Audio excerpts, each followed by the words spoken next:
और इस जब सूटकेस उठा के ले जाया जा रहा था तो उसमें से खून चू रहा था, और जब फ्रीजर खोला तो उसमें डेड बॉडी पड़ी थी, और जिस आदमी ने उसको मारा था वो वहां से स्विगी पे ऑर्डर करके खाना खा रहा था बाहर बैठा हुआ। आप हिंदू धर्म के बारे में, सनातन धर्म के बारे में ट्रेन में चर्चा कर सकते हैं, यहाँ बैठ के कर सकते हैं, इस्लाम के बारे में नहीं कर सकते। ऐसा मतलब क्यों है कि हिंदू समाज को तो पढ़ी ही नहीं है। उसको तो मूवी कौन सी आई है, पॉपकॉर्न कहाँ पे सस्ता मिलेगा उसकी पढ़ी है, उसको बिग बॉस में क्या चल रहा है वो जानना है। एक नया मुख्यमंत्री मिला है गुजरात को, नरेंद्र मोदी नाम का। मुझे शर्म आती है वो फिगर्स को पढ़ के, क्योंकि मैं ये सोच रहा होता हूँ कि वो 13 लाख के पता नहीं कितने हो गए होंगे, कि 5 करोड़ बांग्लादेशी भारत में घुस चुके हैं। अभी तो हिंदू ऑर्गेनाइजेशंस को मैं देखता हूँ तो वो उतने खुल के बजरंग दल दिखाई नहीं देता, विश्व हिंदू परिषद अब उतने दिखाई नहीं देती। मतलब जो भी आप नाम ले लीजिए, जो हिंदू ऑर्गेनाइजेशन एक समय आज से 20 साल पहले एक्टिव थी, अभी दिखाई नहीं देती। आपका जो मकान है वो नीचे है और उनका मकान ऊपर है, और सभी मकान ऊपर है उनके, क्या कारण है? तो आप क्यों नहीं बनाते? भारत की बच्चियां लव जिहाद की शिकार होती रहती हैं, कोई ड्रम में पैक हो रही है, कोई काटती जा रही है, किसी को रेलवे ट्रैक पे फेंक दिया जा रहा है, और वो अवेयर ही नहीं है कि वो जो कर रही हैं वो आगे चल के उनको कितना हार्मफुल होगा, क्योंकि सामने वाले को तो 4 बीवी अलाउड है। तो हमें तो भीम चाहिए, भीम जैसे बनो, नंबर 1, और उनके ऊपर वाला जो लेवल है श्री कृष्ण, बस 2। सिर्फ इनके जीवन को समझ लो, सारा कंफ्यूजन चला जाएगा। तो अब वो माइग्रेंट तो सीरिया से आया हुआ है, तुम्हें उसका बैकग्राउंड नहीं पता कि उसकी क्या ट्रेनिंग हुई है। पैन इंडिया अपने मदरसों में विजिट किया है। आपके हिसाब से क्या बेस है जिहाद और टेरर का? पाकिस्तान में आज जिसको चाहे उसको मार सकती है भारत में बैठी सरकार, या डोभाल जी, या भारत की सिक्योरिटी फोर्सेस। क्या कारण है कि भारत में ऐसा ऑपरेशन सक्सेस नहीं हो पा रहा?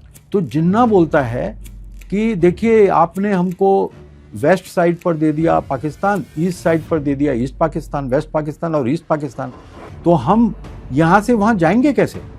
तो हमको एक गलियारा बना के दो। जो मोहम्मद बिन सलमान जो रूलर हैं ये अरब कंट्रीज के, उनका विजन एक अलग तरीके से वो देख रहे हैं, पूरी इस्लामिक दुनिया को ट्रांसफॉर्म कर रहे हैं, वो न्योम सिटी बना रहे हैं, अलग अलग उनके प्रोजेक्ट चल रहे हैं। उइगर्स के साथ तो कम्युनिस्ट बिल्कुल भी सही नहीं कर रहे हैं। चाइनीज गवर्नमेंट ने किया है, उनकी मस्जिदों में पोर्क मिलता है, उनके आदमियों को उठा के कंपलसरी किसी फैक्ट्री में डाल के फोर्स लेबर करवा रहे हैं चीप। कि बंगाल से पिछले 5 साल में बंगाल से 6000 फैक्ट्रियां मूव हो जाती हैं, और वो फैक्ट्रियां दिल्ली फर्स्ट नंबर पे मूवेबल रहता है, सेकंड पे उत्तर प्रदेश, थर्ड पे मतलब क्या कहते हैं मुंबई, गुजरात, है ना। इस तरीके से वो शिफ्ट हो जाती हैं।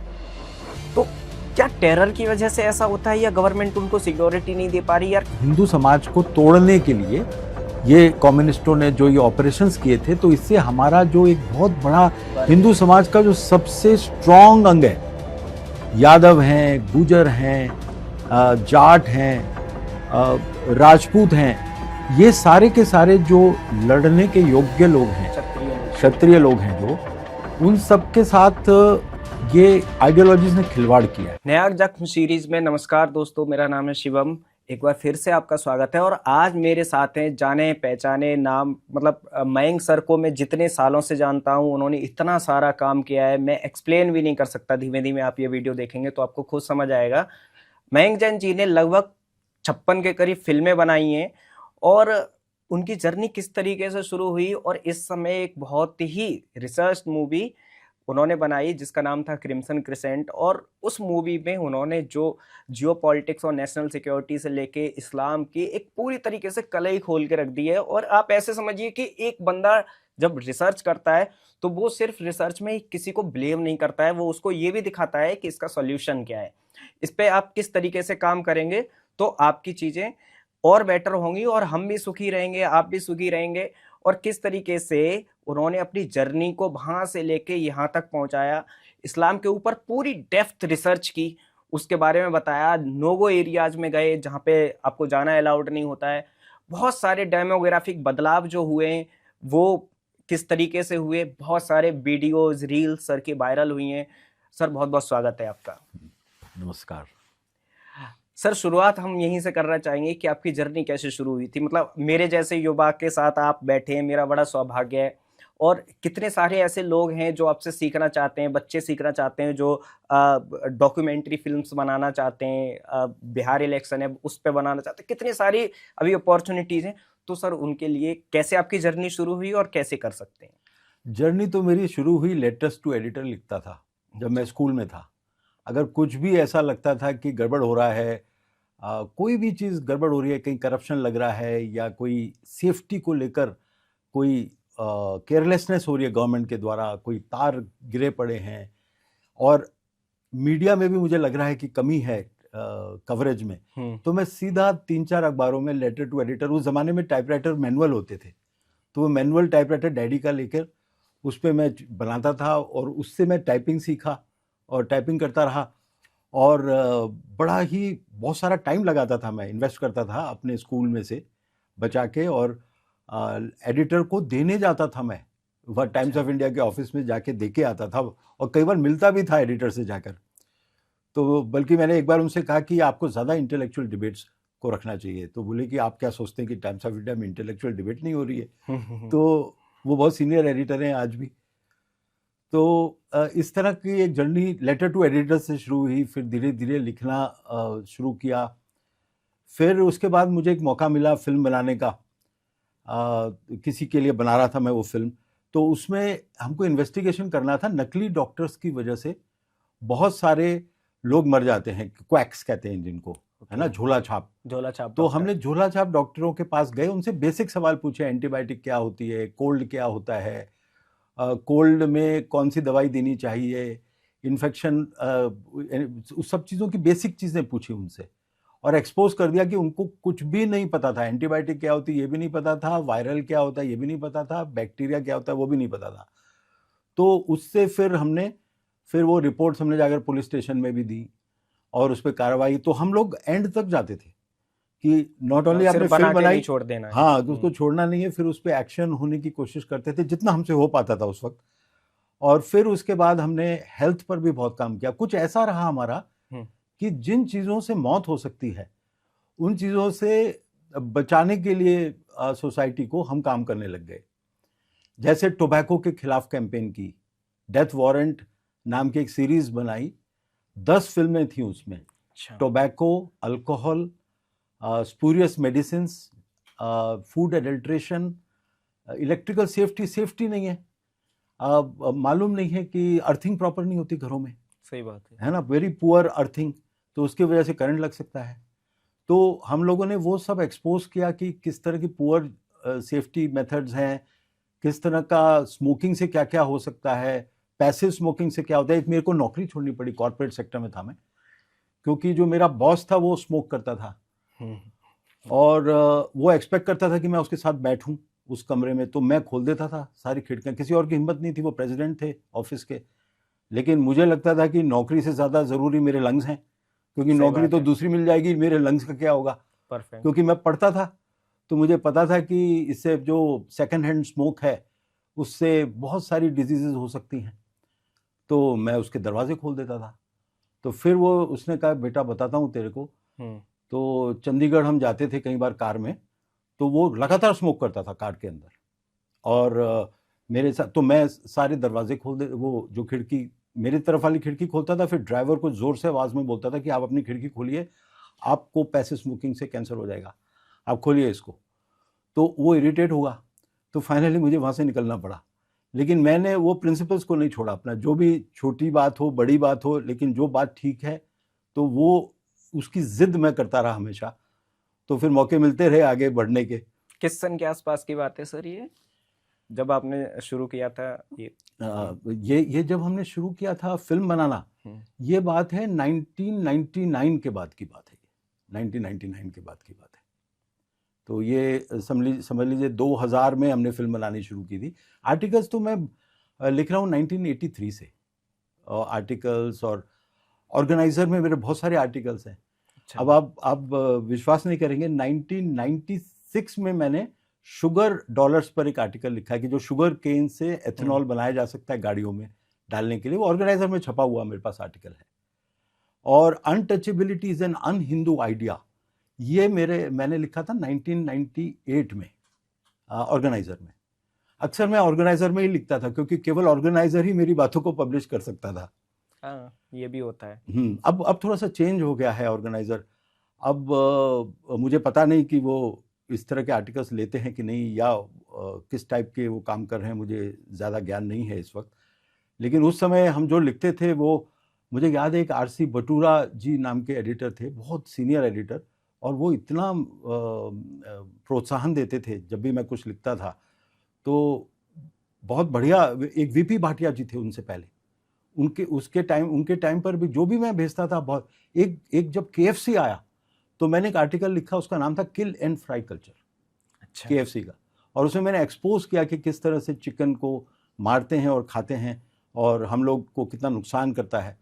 फिर फाइनली आप देखिए, मुझे मौका मिला एक फिल्म बनाने का, द एविडेंस मीट किल्स, जो मेनका गांधी जी ने रिलीज की थी फिल्म। अच्छा। और उससे पहले जो बहुत ही मज़ा आया और बहुत आनंद आया मुझे बनाने में, गुजरात मिरेकल, जब मुझे पता चला कि गुजरात जैसा सूखा इलाका, उस ज़माने में बहुत सूखा इलाका था वो, और वहाँ पर वाटर टेबल नीचे जाता रहता था सौराष्ट्र के इलाके में और सब जगह पे, तो पता चला एक नया मुख्यमंत्री मिला है गुजरात को, नरेंद्र मोदी नाम का, और वहाँ पर वाटर टेबल ऊपर जा रहा है। तो मैंने कहा ये कैसे हो गया? तो वहाँ पे जाकर मुझे पता चला कि उन्होंने चेक डैम्स बनाए 50,000 से ज़्यादा। चेक डैम का मतलब होता है जब नदी आ रही होती है तो बीच में आप एक दीवार खींच देते हैं और उस नदी का बहाव रोकते हैं, तो वहाँ पे नदी एक पॉन्ड की तरह बन जाती है और वहाँ पे फिर वो परकोलेट होता है वाटर, और वो ज़ाया नहीं होता, पानी वेस्ट नहीं होता, it does not go to the sea, उसको बीच में रोक दिया जाता है, तो उससे वाटर लेवल ऊपर हो जाता है। तो उन्होंने वो किया था। कैसे? उन्होंने बिजली की चोरी बंद कराई। उन्होंने जो गांव के एरिया में कोई सोच भी नहीं सकता था, इतनी दादागिरी होती थी, तो लोग कहते थे कि आप इलेक्शन ही हार जाएंगे अगर आप इस तरह के एक्शन लेंगे। तो उन्होंने बोला नहीं, चोरी नहीं होगी, चाहे हम इलेक्शन जीतें या नहीं जीतें। तो जिन्होंने भी चोरी की उन सबको उन्होंने एक्शन लिया उनके खिलाफ, और थोड़े दिनों में चोरी बंद हो गई। और उनके उसी टेन्योर में जो हजारों करोड़ों का नुकसान कर रहा था गुजरात इलेक्ट्रिसिटी बोर्ड, वो प्रॉफिट में आ गया, टर्न अराउंड हो गया पूरे सिचुएशन, उसको प्रॉफिट में, वो कुछ ही सालों में प्रॉफिट में ले आए। तो ये इसलिए गुजरात मिरेकल नाम रखा था हमने उसका, एक करिश्मा जो मोदी मॉडल के अंतर्गत हुआ। आएंगे सर, उस पे भी आएंगे, गुजरात में गोधरा पे भी आएंगे, और भी चीज़ों पे आएंगे।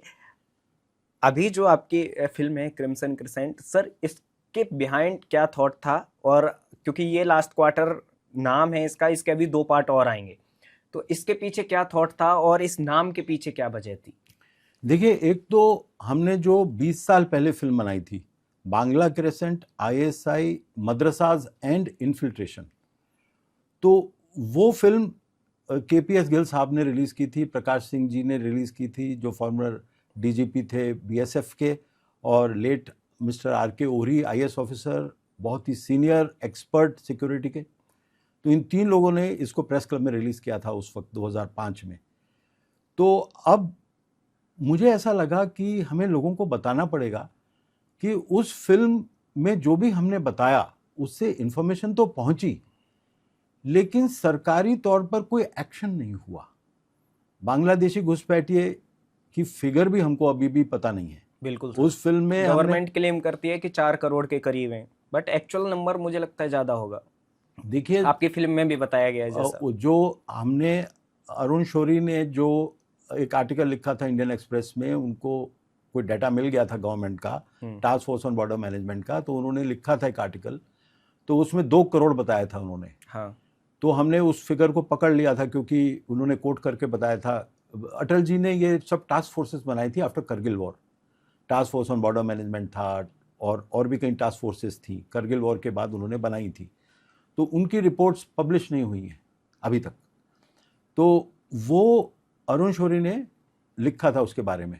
फिर भारती जैन का एक आर्टिकल था 2003 में, Bharti Jain of Times of India, उनका 2003 में एक आर्टिकल था कि दिल्ली पुलिस ने एक एफिडेविट दाखिल किया है दिल्ली हाई कोर्ट में, जिसमें उन्होंने बताया है कि 13 लाख बांग्लादेशी दिल्ली में मौजूद हैं। 2003 में, 2003 की बात 2003 की बात है। अब ये बड़ी शर्म आती है मुझे जब बताया जाता है कि 4 बांग्लादेशियों को राउंड अप किया, हाँ। 5 10 को किया। बांग्लादेशी पकड़ लिए, 5 हाँ। पकड़ लिए। हाँ, तो वो मुझे शर्म आती है वो फिगर्स को पढ़ के, क्योंकि मैं ये सोच रहा होता हूँ कि वो 13 लाख के अब पता नहीं कितने हो गए होंगे, 13 लाख के अब कितने और आए होंगे, और उनके बच्चों के बच्चों के बच्चों के बच्चे हो गए होंगे। बिल्कुल। तो किस तरह की मैथमेटिकल इक्वेशन बन गई होगी, ये सोचकर मैं चिंतित रहता इनकी हूँ। तो 3 पीढ़ी का मतलब ये है कि 3 गुना। और जोगिंदर सिंह ने, जो सीबीआई के चीफ थे उस वक्त, हमारी उसी फिल्म में उनका बाइट है मेरे पास, जो हमने दिखाया है फिल्म की ठीक शुरुआत में, कि 5 करोड़ बांग्लादेशी दिल्ली में मौजूद, भारत में, सॉरी, हाँ। जोगिंदर सिंह जी ने कहा, सीबीआई के ऑफिसर, उन्होंने कहा हमारी फिल्म में कि 5 करोड़ बांग्लादेशी भारत में घुस चुके हैं। तो अब 20 साल हो गए, तो 20 साल में जितने भी करोड़ हैं, 2 करोड़ हैं, 5 करोड़ हैं, उनकी मल्टीप्लिकेशन हो रही होगी। आप जानते ही हैं कि कितने बच्चे होंगे उनके पर फैमिली एवरेज, है ना, मेरे को बोलने की जरूरत नहीं है। एग्जैक्टली। तो उसका एक ज्योमेट्रिकल प्रोग्रेशन जैसा होगा कि वो कितनी बड़ी संख्या हो चुकी होगी। और उसके साथ अगर रोहिंग्या ही आ गए उसके बावजूद, उसके बाद रोहिंग्या आ गए, और रोहिंग्या आने के बाद यह बताया गया कि 40,000 ऑफिशियल फिगर सुप्रीम कोर्ट में एफिडेविट गवर्नमेंट ऑफ इंडिया का है, लेकिन जो अनऑफिशियल फिगर्स हैं कि इसका 10 गुना है, मतलब 4 लाख है। मुझे लगता है उससे भी ज्यादा है, क्योंकि तमिलनाडु तक पहुंच गए हैं, बेंगलोर तक पहुंच गए हैं, और वहां पे ये समझ ही नहीं आता ये नॉर्थ से आ रहे हैं कि बंगाल से आ रहे हैं, इतना नहीं पता उनको। उनको लगता है ये कोई और भाषा बोल रहे हैं, तो हो सकता है ये दिल्ली से आ रहे हो। जो इंटीरियर एरियाज हैं तमिलनाडु में, उनको नहीं समझ आता कि ये बंगाली बोल रहे हैं। ठीक है, बांग्ला क्रिसेंट बनाई आपने। फिर उसके बाद हमने मदरसों में, जो ये लोग बोलते थे कि नहीं साहब हम मदरसे में तो कोई ऐसी चीज नहीं बता रहे जिससे कि हिंदू मुस्लिम एकता में असर पड़े, लेकिन हम गए मदरसों में तो वो बता रहे थे कि एक्सपोज किया उनको। काफिर, अगर आप नहीं मानते हो इस्लाम को तो काफिर हैं, बच्चे बता रहे हैं। और फिर हमारा कर्तव्य है कि आपको हम दावत दें और आपको इनवाइट करें इस्लाम में, और अगर नहीं मानते हैं वो, तो फिर जिहाद का ऐलान होता है। ये दिल्ली में भी बताया, ये बांग्लादेश बॉर्डर में भी बताया, ये असम में भी बताया, बांग्ला क्रिसेंट में। तो मैं ये देखना चाह रहा था कि अब आज क्या हाल है 20 साल के बाद, क्या ये चीजें चल रही हैं? तो डिफरेंस ये हुआ जब मैं क्रिम्सन क्रिसेंट का नाम इसलिए रखा कि तो एक तो क्रेसेंट बांग्ला क्रिसेंट में था, तो उसे कंटिन्यूटी दिखती है। ठीक है। और क्रिम्सन जो है वो एक एग्रेसिव रेड कलर है। तो ये एग्रेशन बढ़ रहा है क्या? जो ऐसी विरुलेंट आइडियोलॉजीज हैं, जो विचारधाराएं हैं, जो मानती नहीं कि सच्चाई हर रिलीजन के अंदर आदमी ढूंढ सकता है, किसी रिलीजन को नहीं माने तो भी ढूंढ सकता है, लेकिन क्या ऐसा है कि वो सोचते हैं कि हम ही अकेले सच्चाई को जानते हैं, हम ही अकेले ईश्वर को जानते हैं, और जितने दूसरे लोग हैं उनको कोई ज्ञान नहीं है ईश्वर का, उनका झूठा ईश्वर है, उनकी मूर्तियों को तोड़ देना चाहिए। इसलिए क्योंकि एक ही अल्लाह की इबादत हो सकती है, उसके अलावा कोई और इबादत के लायक नहीं है। तो ये चीजें बार बार हमको सुनने में फिर से मिली 20 साल के बाद। फर्क ये था कि थोड़ा सा, देखिए मुझे हार्म नहीं किया किसी ने, मैं मतलब कोई गलत बात बिल्कुल नहीं कहना चाहूँगा, किसी ने हार्म नहीं किया, लेकिन काफी टेंशन कुछ जगहों पर हो गई। हाँ, मैंने एक मूवी में सीन देखा था आपके कि वहां पे वो लोग भड़क गए थे कि नहीं आप क्या निकलवाना चाह रहे हो, आप ये सवाल मत करो, ऐसा मत पूछो, वैसा मत पूछो। पूरी भीड़ इकट्ठी हो गई। मैं तो सिर्फ बात कर रहा था, और टीचर के प्रेजेंस में टीचर से और बच्चों से बात कर रहा था, जो मौलवी साहब थे, और बड़ी अच्छी तरह वो बात कर रहे थे। फिर मुझे ऐसा लगा कि पीछे जितनी आवाज होनी चाहिए उससे कई गुना ज्यादा आवाज का जो एक होता है ना कि 2 आदमी खड़े हैं तो कितनी आवाज है, और 50 आदमी खड़े हैं तो कितनी आवाज है, तो मुझे लगा 50 आदमी से ऊपर पीछे खड़ा है। ऐसा थोड़ी देर बाद आभास हुआ, और अनफॉर्चुनेटली जो मेरे को कुछ लोग हेल्प करने आए थे एक पर्टिकुलर ऑर्गेनाइजेशन के, बताने के लिए कि वो, तो मैंने इधर देखा फिर इधर देखा, दोनों गायब थे। बहुत बुरा हाल है हिंदू ऑर्गेनाइजेशंस का। तो वो दोनों गायब थे। तो लेकिन मेरी तो मित्रता के साथ बात चल रही थी, मैंने कुछ बुरा किया नहीं था, और उन लोगों ने भी कुछ प्रोटेस्ट किया, कुछ गुस्सा हुए, लेकिन मुझे हार्म नहीं किया उन्होंने। और फिर मैं वहाँ से निकल गया, क्योंकि कोई पॉइंट नहीं था अननेसेसरी और भड़काना किसी को, और लॉ एंड ऑर्डर की सिचुएशन स्थापित करना, वो हमारा एम भी नहीं था। बिल्कुल। हम तो ये देखना चाहते थे कि क्या पढ़ाते हैं। अभी अब- भी वही कंटिन्यूएशन में है या नहीं? अब मान लीजिए कोई जैन स्कूल है और उसमें वो बच्चों को पढ़ा रहे हैं, तो मान लीजिए कोई आके पूछे कि भाई आप क्या पढ़ा रहे हैं, तो वो बोलेगा अहिंसा पढ़ा रहे हैं। तो अगर कोई पूछे कि आप बताइए बच्चे से कि आप अहिंसा क्या होता है, तो क्या हम मारने चढ़ जाएंगे उसको, या बिल्कुल गुस्सा भी हो नहीं। जाएंगे उसके ऊपर और बिल्कुल। कहेंगे कि तुमने ये कैसे पूछ लिया। तो जिस तरह से तो क्या छुपाना चाह रहे थे, कि क्या चीज़ वो छुपाना चाह रहे थे, बच्चे ना बता दें या वो मौलवी जी नहीं बता दें, क्योंकि मौलवी जो होते हैं, जो पढ़ाने वाले होते हैं, वो टोटली डिवोटेड होते हैं सब्जेक्ट पे, हाँ, तो वो तो बता देते हैं। लेकिन जो दूसरे लोग जब घुसते हैं ना, वो उनके उनके अंदर, आप उनसे अग्री करें कि नहीं करें, मौलवियों से जो वो पढ़ाते हैं वहाँ पर, वो टोटली 100% डिवोटेड हैं सब्जेक्ट के लिए। आप कुछ भी पूछिए वो बता देंगे आपको। और जो पॉलिटिकल पार्ट है वो दूसरी जनता के पास होता है, तो वो जानते हैं कि अच्छा ये बात बोल दी तो फिर ये लोग इस मुद्दे को उठा लेंगे, ये समझ मीडिया जाएंगे उठा लेगा कि अंदर क्या पढ़ाया जा रहा है। हाँ, हाँ, हाँ। तो कुछ छुपाने को था। इससे ये स्थापित हुआ कि छुपाने को कुछ था। और उस वक्त 20 साल पहले रेजिस्टेंस नहीं था, हमको बहुत इजीली लोग बताते थे, बड़े खुश होते हैं मुस्लिम्स से अगर आप उनके रिलीजन के बारे में बात करें और उनको बोलने दें तो वो खुश होते हैं, क्योंकि उनको लगता है कि वो जो उनका काम है प्रोसेलिटाइजेशन का, आपको इस्लाम फैलाने का, तो वो उनको मौका मिलता है तो वो खुश होते हैं, तो इसलिए कोई प्रॉब्लम नहीं होती। लेकिन जो दूसरे पॉलिटिकल लोग हैं वो उसके पॉलिटिकल डायमेंशन जब समझ जाते हैं तो वो उग्र हो जाते हैं। ठीक है सर। सर इससे एक चीज़ और मुझे समझ आई, इतना सारा रिसर्च आपने किया है, मूवीज़ बनाई, और आप तो गए भी हैं स्कूल्स में। मैंने एक चीज़ फील की है, जैसे आप हिंदू धर्म के बारे में, सनातन धर्म के बारे में ट्रेन में चर्चा कर सकते हैं, यहाँ बैठ के कर सकते हैं, आप बसेज में, पब्लिक प्लेसेस पे कर सकते हैं, इस्लाम के बारे में नहीं कर सकते। ऐसा मतलब क्यों है? इस्लाम के बारे में करेंगे तो पहले तो वो मतलब वो खुद ही ऑफेंड होने लग जाएगा, जो भी इस्लामिक स्कॉलर है या कोई भी है। मतलब ऐसा हिंदू समाज में ऐसा नहीं है, खुलेआम कर सकते हो आप, कोई आपको प्रॉब्लम नहीं होगी। मुस्लिमों से आप करने जाएंगे तो होगी। हाँ देखिए, क्रिटिकल अप्राइजल जिसको कहते हैं ना, जो हर एक, जैसे मान लीजिए मैं एक रिपोर्ट बनाता हूँ, कोई भी रिपोर्ट बनाता हूँ, तो अगर मैं ये सोचूं कि आप मेरे से पूछ नहीं सकते सवाल इस पे, जो मैंने रिपोर्ट आपको बनाकर दी है आप इसको फाइनल रिपोर्ट मान लीजिए, और अगर आपने सवाल पूछा तो फिर मेरे से आपकी लड़ाई हो जाएगी।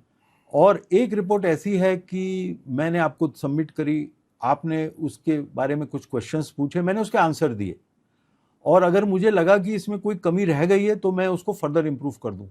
लेकिन मान लीजिए वो रिपोर्ट फुल एंड फाइनल है और उसको चेंज करने की मेरे पास अथॉरिटी भी नहीं है, ना मैं ये मानता कि उसमें कुछ चेंज हो सकता है, तो मैं उग्र हो जाऊंगा।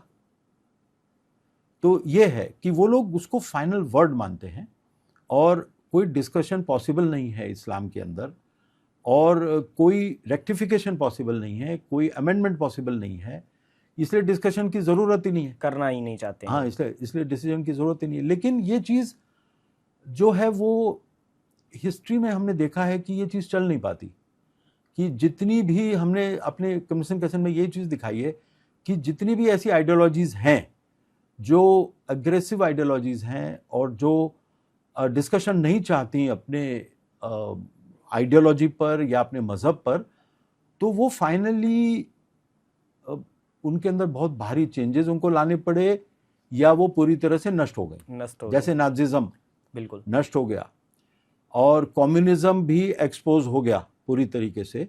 अब कम्युनिज्म अलग अलग फॉर्म्स में है, जैसे वोकिज्म कम्युनिज्म का एक नया फॉर्म है, और आपके यहाँ डेवलपमेंट रोकने के लिए वो एनजीओ जो बना लेते हैं, तो वो एक दूसरा फॉर्म है। लेकिन communism in the classic sense वो खत्म हो चुका है, उसके अंदर भी कोई गुंजाइश नहीं थी। स्टालिन के एरा में आप क्वेश्चंस नहीं पूछ सकते थे। बिल्कुल।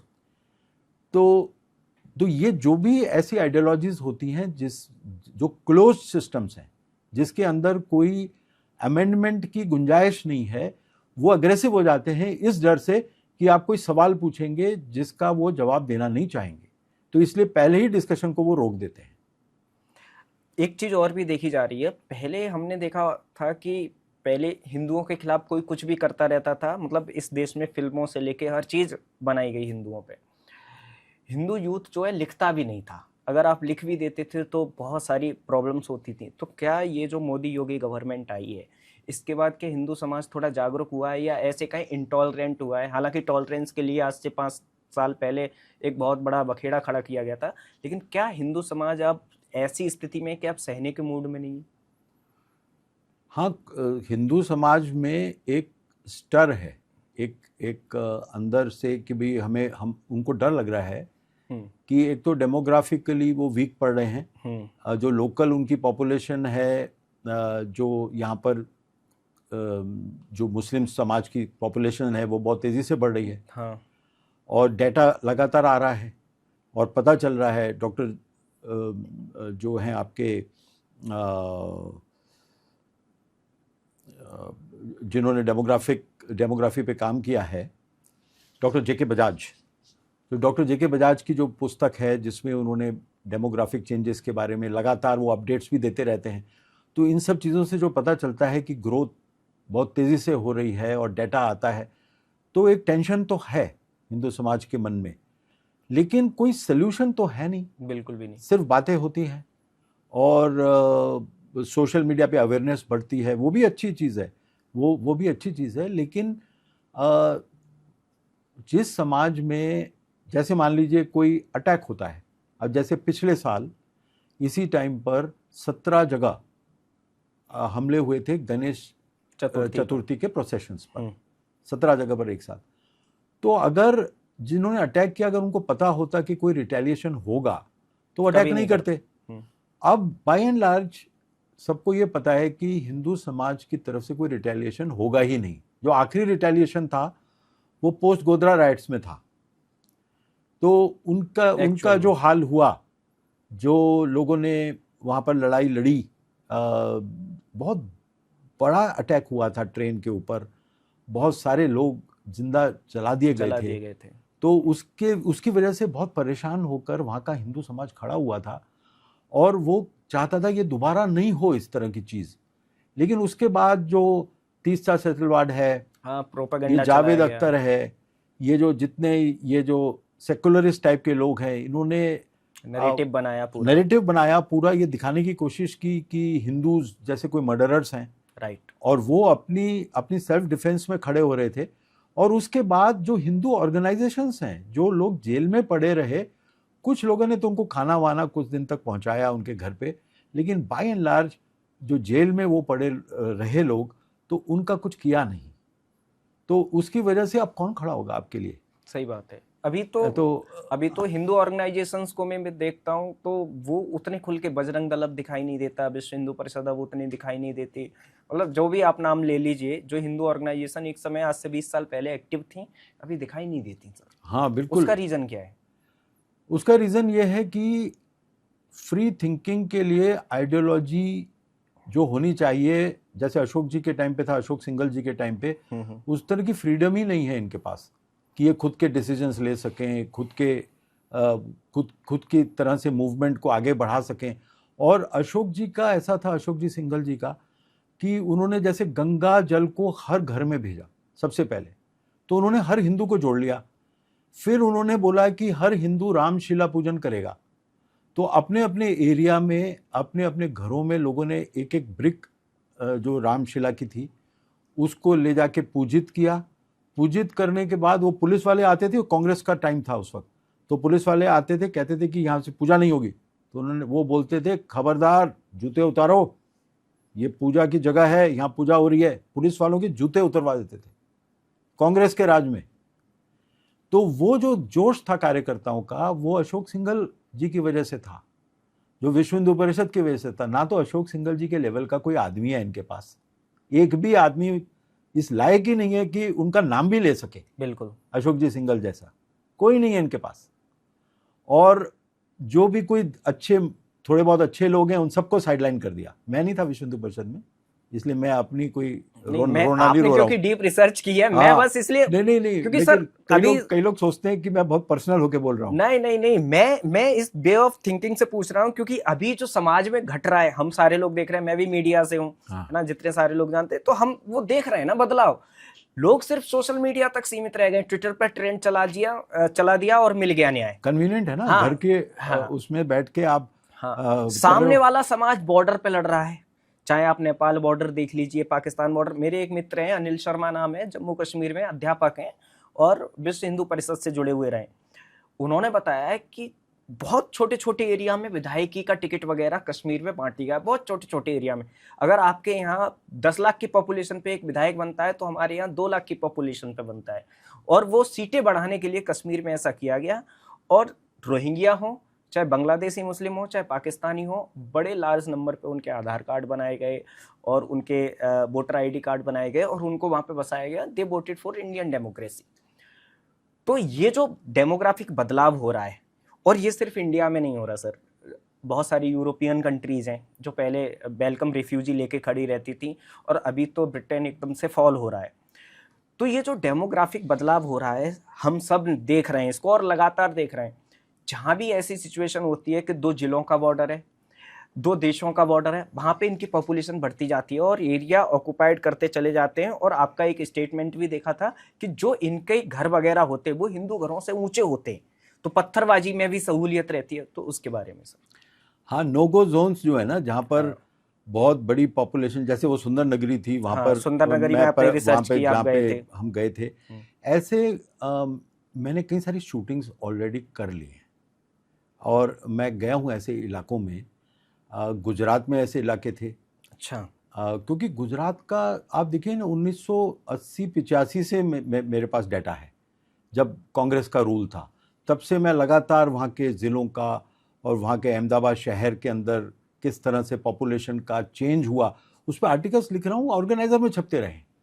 और उसको कोट किया है डॉक्टर कुंडा डेल्स ने अपनी पीएचडी थीसिस में।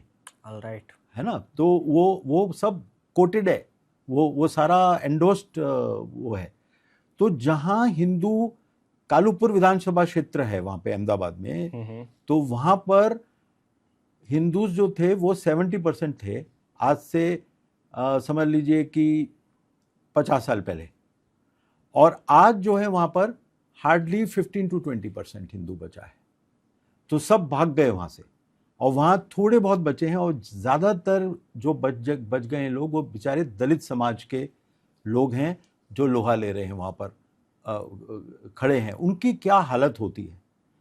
तो वैसे तो सभी कास्ट के लोग हैं, लेकिन जो सबसे ज़्यादा डेंजर उन एरियाज़ में होता है वो दलित्स को होता है, और वो ही लड़ते हैं उन इलाकों में। तो उनके अंदर ब्रेव लोग हैं, वो खड़े होते हैं, और धर्म के प्रति बहुत ज़्यादा जो सोकल्ड अपर कास्ट हैं उनमें तो काफ़ी सारा एंग्लिसाइजेशन हो गया, लेकिन ये लोग अभी भी जुड़े हुए हैं ज़मीन से, और उनके अंदर लड़ने की इच्छा भी है और अपने धर्म को बचाने की इच्छा भी है। आएंगे सर, हम उस पे आएंगे, क्योंकि दलितों के साथ पाकिस्तान हो या बांग्लादेश में अत्याचार तो हो रहा है। तो मैं वही बता रहा था, इसी बात से जो वो बात बीच में रह जाएगी, जो मकान वाली बात है। तो उन इलाकों में जब मैं गया, तो वहाँ की डेमोग्राफी बताई मैंने पहले आपको। उन इलाकों में जब मैं गया तो एक छत पर हम खड़े थे, साथ में कुछ हिंदू कम्युनिटी के लीडर्स थे, और सामने का एरिया था वो थोड़े ऊंचे मकान थे वहाँ पे। वो 6 मंजिल के मकान थे, इनका 4 मंजिल के मकान की छत थी।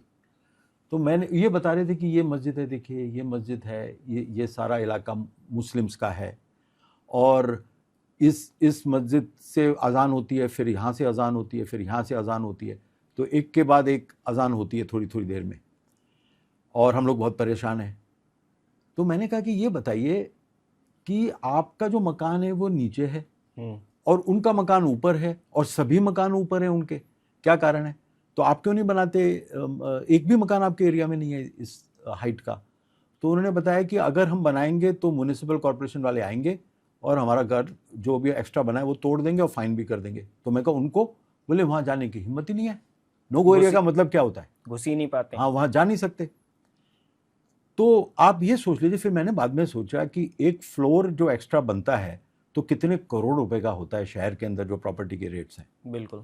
तो आपका एक एक्स्ट्रा कई करोड़ आपने कमा लिए, फिर आपने एक और उसके ऊपर मंजिल बना ली तो कितने एक्स्ट्रा करोड़ बना लिए।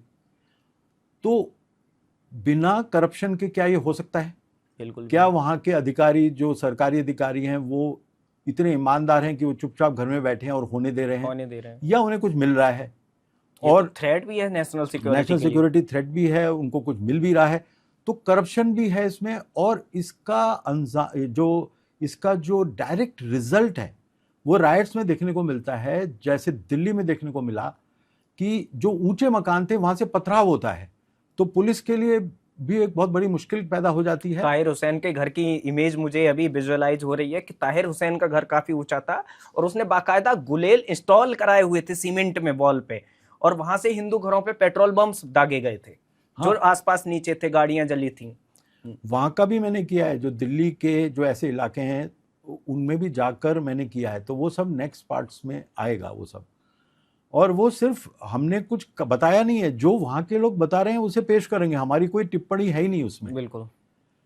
तो इस तरह से नेशनल सिक्योरिटी का जो करप्शन से भी सीधा संबंध है, कानून के उल्लंघन से भी सीधा संबंध है, और सब चुप बैठे हैं, सब चुप बैठे हैं।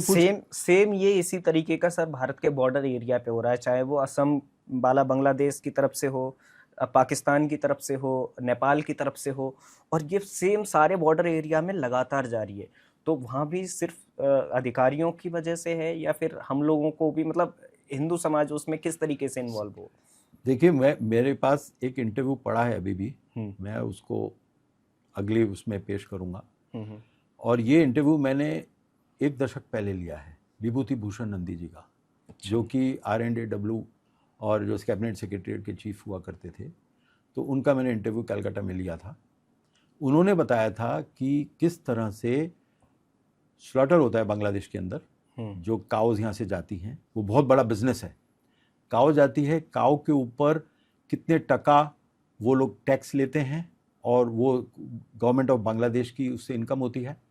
वहीं पर स्लॉटर हाउस है बॉर्डर्स के पास में, और वो स्लॉटर हाउस में काटी जाती है, और उसके बाद यहाँ लेदर वापस आता है इंडिया स्मगल होके, और एक बहुत बड़ी कंपनी है वो लेदर खरीदती है और एक्सपोर्ट करती है। और लिखा हुआ है उसकी वेबसाइट पे काउ लेदर। तो बीफ ये वगैरह भी यहाँ पे लोग खाते हैं। हाँ, नहीं, बीफ भी खाते होंगे, और बीफ एक्सपोर्ट होता है सारी दुनिया में वहां से, बांग्लादेश से। तो बहुत लुक्रेटिव बिजनेस है ये, बहुत लुक्रेटिव बिजनेस है। और जो लोग आते हैं वो, उनका भी एक पूरा टूर होता है। उस टाइम हमने सारे रेट्स बताए थे जब हमने वो फिल्म बनाई थी 2005 में बांग्ला क्रेसेंट में। तो आदमी जो पकड़ा गया था एक वहाँ पे बॉर्डर पे, उसने सारे रेट्स बताए थे कि कितने पैसे का ट्रिप होता है, कितने ट्रिप उसमें आने दिया जाता है। वहाँ बहुत सारे ऑफिसर्स ईमानदार हैं, बहुत सारे नेता ईमानदार हैं, और मोदी जी के आने के बाद बहुत बड़े चेंजेस आए हैं। त्रिपुरा में भी मैं जाके देखा था, तो उन्होंने बताया था कि काफ़ी इन्फिल्ट्रेशन में फ़र्क पड़ा है, लेकिन जो 100% फ़र्क पड़ना चाहिए वो शायद मुश्किल भी होता होगा। और उन बॉर्डर्स का मैनेजमेंट भी मुश्किल है, पोरस बॉर्डर्स हैं, कई जगह पे तो पानी है, बिल्कुल, और वो बॉर्डर्स ठीक से उनको कवर करना बहुत मुश्किल है। लेकिन मैं मानता हूं कि बाकी सारे काम छोड़कर चाहे हम एक वक्त की रोटी खाने को मिले, हमें भी कुर्बानी देनी पड़ेगी। हिंदू समाज भी कुर्बानी देने को तैयार नहीं रहता ना, तो सरकार को डर लगता है कि हमने ज़्यादा इसमें किया तो हिंदू ही हमको छोड़ देंगे। बिल्कुल। तो जब तक हम लोग कहेंगे कि नहीं, डेवलपमेंट रुक जाए कोई बात नहीं, हम एक वक्त रोटी खाकर खुश हैं, हम लोग फॉरेन ट्रिप नहीं करेंगे, हम घूमने नहीं जाएंगे, हम फालतू की चीज़ों में पैसा नहीं व्यर्थ करेंगे, इस चीज़ पे आप कॉन्सेंट्रेट करके ये ठीक कर दीजिए। लेकिन इस तरह का कमिटमेंट नहीं है ना लोगों में। लोगों की फर्स्ट चॉइस है कि भाई कौन सा फ्रेंच परफ्यूम आया है, उसको खरीदने में चला जाऊं मॉल में, और मेरे फेसबुक पेज पर पता चल रहा है कि मेरा पड़ोसी केवल फ्रांस ही नहीं, वो इंग्लैंड भी गया है। हाँ। तो दोनों जगह वीसा मैं करवाऊं, मैं कब घूम के जाऊं और मैं अपनी शान में वो फोटो डालूं। हिंदू समाज उसमें लगा हुआ है। ये फाइनल डेस्टिनेशन है, ये मोक्ष है हिंदू का। ये फेसबुक पे फोटो लगाना, इंस्टाग्राम फ्रांस में जाकर उसको मोक्ष की प्राप्ति होती है। बहुत ही कष्ट का विषय है। ये फाइनल डेस्टिनेशन है हिंदू का, फाइनल डेस्टिनेशन। तो कैसे ऐसे समाज बचेगा कि नहीं मुझे नहीं पता। और अगर ऐसी प्रेजेंट कंटिन्यूसली ऐसा ट्रेंड रहता है तो ऐसे समाज को बचा के भी क्या करोगे? सर अभी डेमोग्राफिक बदलाव की बात हो रही है, हिंदू समाज तो जो कर रहा है वो हम देख ही रहे हैं लगातार। अभी जो होम मिनिस्टर है ना ब्रिटेन की, वो एक पाकिस्तानी मूल की महिला कल परसों बनाई गई है, और वो इमिग्रेंट्स से लेके पुलिस वगैरह उनके अंडर आएगी। कहने का मतलब ये है, ये सिर्फ ब्रिटेन में नहीं, एलोन मस्क के ट्वीट आप देखिए, है ना, वो ग्रूमिंग गैंग के लिए लगातार बोलते रहते हैं। भारत में लव जिहाद बहुत बड़े नंबर पे होता है। क्या वजह है, बेसिक क्या है इसका कि भारत की बच्चियां लव जिहाद की शिकार होती रहती हैं? कोई ड्रम में पैक हो रही है, कोई काटती जा रही है, किसी को रेलवे ट्रैक पे फेंक दिया जा रहा है, और वो अवेयर ही नहीं है कि वो जो कर रही हैं वो आगे चल के उनको कितना हार्मफुल होगा, क्योंकि सामने वाले को तो 4 बीवी अलाउड है। जब उनके पिताजी बच्चों के उनको सेक्युलरिज्म की घुट्टी पिलाएंगे और कहेंगे सब एक हैं जी, हाँ, सब अच्छे हैं, तो कहेंगे ठीक है जी, आप भी आइए, आप भी हमारे फ्रेंड बन जाइए, बिल्कुल। जो भी जिससे मिलेंगी वो। तो अगर पहले से सिखाया जाए कि भाई ये किससे हुए हैं, ये केसेस हैं, ये इतने तो फ्रीजर्स हैं, इतने फ्रिज थे, इतने सूटकेस थे, बिल्कुल। और इस जब सूटकेस उठा के ले जाया जा रहा था तो उसमें से खून चूरा था, और जब फ्रीजर खोला तो उसमें डेड बॉडी पड़ी थी, और जिस आदमी ने उसको मारा था वो वहां से स्विगी पे ऑर्डर करके खाना खा रहा था बाहर बैठा हुआ अपने कमरे में, उसको कोई फर्क नहीं पड़ा था। राइट। उसने काट के फ्रीजर में डाला और खुद स्विगी से ऑर्डर किया खाना और खा रहा है। तो इसके बावजूद भी अगर आप नहीं सावधान हैं तो ऐसे व्यक्ति को कौन बचा सकता है? कौन सा समाज बच सकता है जिसको रोज न्यूज आ रही है, रोज समझाया जा रहा है? तो इसको प्रज्ञा का दोष कह सकते हैं, जो प्रज्ञा अपराध। हिंदू समाज बचेगा कैसे? कभी कभी मुझे जब बैठता हूँ तो ये, और आप जैसे दार्शनिक व्यक्ति से मैं ये पूछना चाहता हूँ, क्योंकि कभी यार मैं खुद परेशान होता हूँ इस चीज से कि हिंदू समाज को तो पढ़ी ही नहीं है। उसको तो मूवी कौन सी आई है, पॉपकॉर्न कहाँ पे सस्ता मिलेगा, उसकी पढ़ी है। उसको बिग बॉस में क्या चल रहा है वो जानना है, ट्रेंड क्या चल रहा है सोशल मीडिया पे। आप देखेंगे कि मुस्लिम बच्चियां बहुत कम है जो नंगा बदन करके इंस्टाग्राम पे नाच रही हूँ, हिंदू बच्चियां भरी पड़ी हैं, उसको तो उसकी पड़ी है। देखिए, ऐसा है कि जब तक हमारे हीरोज चेंज नहीं होंगे और हम अपने हीरोज को, मतलब ये जो बॉलीवुड के हीरोज हैं, इनको हीरोज बनाते रहेंगे, बिल्कुल, तो यही होगा। आप शाहरुख खान को बनाइए हीरो, आप आमिर खान को हीरो बनाइए, तो उसकी तरह आप सोचोगे। उसकी 5 बीवियां और एक ब्रिटिश जर्नलिस्ट से बेटा खुद है। हमारे 2 हीरो होने चाहिए बस, क्योंकि ज्यादा टाइम है नहीं। एक तो भीमसेन है ना, भीमसेन, युधिष्ठिर के लेवल तक हम नहीं पहुंच सकते, तो हमें उसको हीरो नहीं बनाना है ना, क्योंकि वो गांधी जैसे दार्शनिक हो जाते थे कई बार। राइट। तो हमें तो भीम चाहिए, भीम जैसे बनो, नंबर 1। और उनके ऊपर वाला जो लेवल है श्री कृष्ण, बस 2। सिर्फ इनके जीवन को समझ लो, सारा कंफ्यूजन चला जाएगा। श्री कृष्ण का भी काम यही था, कोई कंफ्यूजन नहीं माइंड में, और किस तरह से आतताइयों का वध उन्होंने करवाए।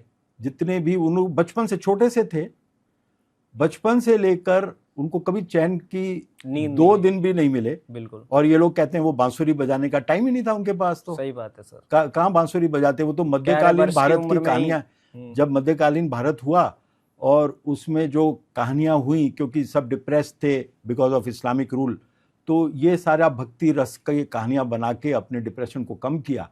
उसको हमने सच मान लिया, और जो वास्तविक सच्चाई थी उससे हम विमुख हो गए। 11 वर्ष की उम्र में कंस का वध किया, जरासंध ने आक्रमण किया तो द्वारिका नगरी बसाई। मतलब आज की डेट में कौन कर पाएगा? हाँ, बस कहीं नहीं। तो Krishna was absolutely clear about what has to be done. Cricket में भी वही होता है कि जिस बैट्समैन के अंदर क्लैरिटी है कि मैं शॉट मारूंगा, और तो वो 6 जाता है। और अगर आपने कहा कि अच्छा इसको ऑफ साइड में खेलूं कि लेग साइड में खेलूं, तब तक बॉल आ जाती है, या डिफेंसिव खेलूं या मारूं, तो वो फर्स्ट स्लिप और सेकंड स्लिप में कैच जाता है। तो हिंदू का कैच जा रहा है फर्स्ट, सेकंड, थर्ड स्लिप में। क्लैरिटी नहीं है। हाँ, हमें कपिल देव चाहिए क्रिकेट का, तो सीधा बाउंड्री पे मारे। किसी भी सिचुएशन में 6 विकेट डाउन है तो भी आके 175 मारने वो तो क्लैरिटी माइंड की होनी चाहिए ना। कपिल देव क्यों मार सकता था? क्लैरिटी थी माइंड में।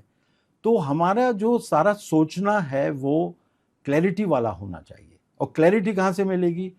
कृष्ण भगवान से मिलेगी, गीता से मिलेगी। Arjun was a poor student, उसको पूरा समझाया, 18 अध्याय समझाए तो भी वो डिप्रेस्ड का डिप्रेस्ड ही रहा, और फिर उसको बाद में भी समझाना पड़ा। तो उन्होंने कहा कि ठीक है, अब तू भीष्म पितामह के सामने शस्त्र नहीं उठाएगा तो मैं उठाता हूँ शस्त्र। तो वो फिर बोला नहीं नहीं नहीं, आप अपनी कसम मत तोड़िए। उससे फिर होश आया अर्जुन को। तो हमारे अंदर ये जो दुविधा रहती है, युधिष्ठिर को देखिए, द्रौपदी को घसीट के ला रहे हैं राजभवन के अंदर, दुशासन उसकी बेइज्जती कर रहा है, भीम उठ गया मारने के लिए, तो युधिष्ठिर ने उसको बिठा दिया। This is the worst point of Hindu history. आपने सर द्रौपदी का जिक्र किया, आज के समाज में भी देखा जाए तो इतनी सारी हिंदू समाज की बेटियों के साथ गलत होता है। क्या कारण है कि हिंदू समाज उठ नहीं पाता या फिर रिटेलिएट नहीं कर पाता? आपको क्लैरिटी ही नहीं है कृष्णा जैसी। आपका सारा दिमाग जो है वो मेटीरियलिज्म में पड़ गया है, आपका दिमाग कंफर्ट में पड़ गया है। आपकी जो प्रायोरिटी है कि आगे निकलना दूसरों से और अपने पैसे दिखाना। पैसे की क्या वैल्यू है? पैसा नंबर 3 पर रहा है हमारे यहाँ। नंबर 1 पे इंटेलेक्ट और आपकी स्पिरिचुअल इंटीग्रिटी, नंबर 1। नंबर 2 भुजाओं में बल होना चाहिए भुजा में, और नंबर 3 पे है पैसा। अभी नंबर 1 पे पैसा कर दिया, तो आपने जो व्यवस्था है उसको, आपने जो जिसका स्थान नंबर 3 पर था, आपने उसको नंबर 1 पर ले आए। अब मैं तो जैन हूं, वैश्य समाज से बिलोंग करता हूं, तो मैंने वैश्य वृत्ति को त्याग दिया। तो अब कोई इमरजेंसी की सिचुएशन आती है तो आपको अपना वर्ण बदलना पड़ता है। हम डेमोग्राफिक और ग्रूमिंग गैंग पे थे। इलॉन मस्क लगातार इसके खिलाफ आवाज़ उठाते रहते हैं और बहुत सारे लोग आवाज़ उठाते रहते हैं। जो यूरोप में हो रहा है, कम्प्लीटली डेमोग्राफिक बदलाव हो रहा है, अगर नीदरलैंड को छोड़ दिया जाए, क्योंकि नीदरलैंड के पीएम और ग्रेट विल्डर्स वगैरह वो सारे लोग पहले से उनका थॉट प्रोसेस क्लियर है। बट जो यूरोप में हो रहा है ना, और सारे लोग देख रहे हैं, पहले भारत को रिकॉग्निशन नहीं देते थे लव जिहाद वगैरह की, इस सब की, अब वहाँ पे भी हो रहा है। और मूवी में पूरा एक चैप्टर है इसका कि किस तरीके से वहाँ पे ये लोग एक्टिव हुए हैं और अब वहाँ पे हो रहा है। तो क्या हम लोग वहाँ से कुछ सीख सकते हैं? हम वहाँ से क्या सीखेंगे? हम तो ज़्यादा सफ़र कर चुके हैं पहले उनसे, और हमारे पास तो बहुत सारे फॉर्मूले हैं उनसे लड़ने के। यूरोप का प्रॉब्लम दूसरा है। यूरोप में जब सोवियत यूनियन कोलैप्स हुआ था तो उसके बाद जो इन्होंने सोचा कम्युनिज्म खत्म हो गई, कम्युनिज्म दूसरे रूपों में यूरोप को पूरा अपने अंदर ग्रसित कर लिया। और जो सारा इंटेलेक्चुअल कंफ्यूजन आया, वो मार्गरेट थैचर के बाद कोई आया ही नहीं जो कम्युनिज्म से लड़ सकता था।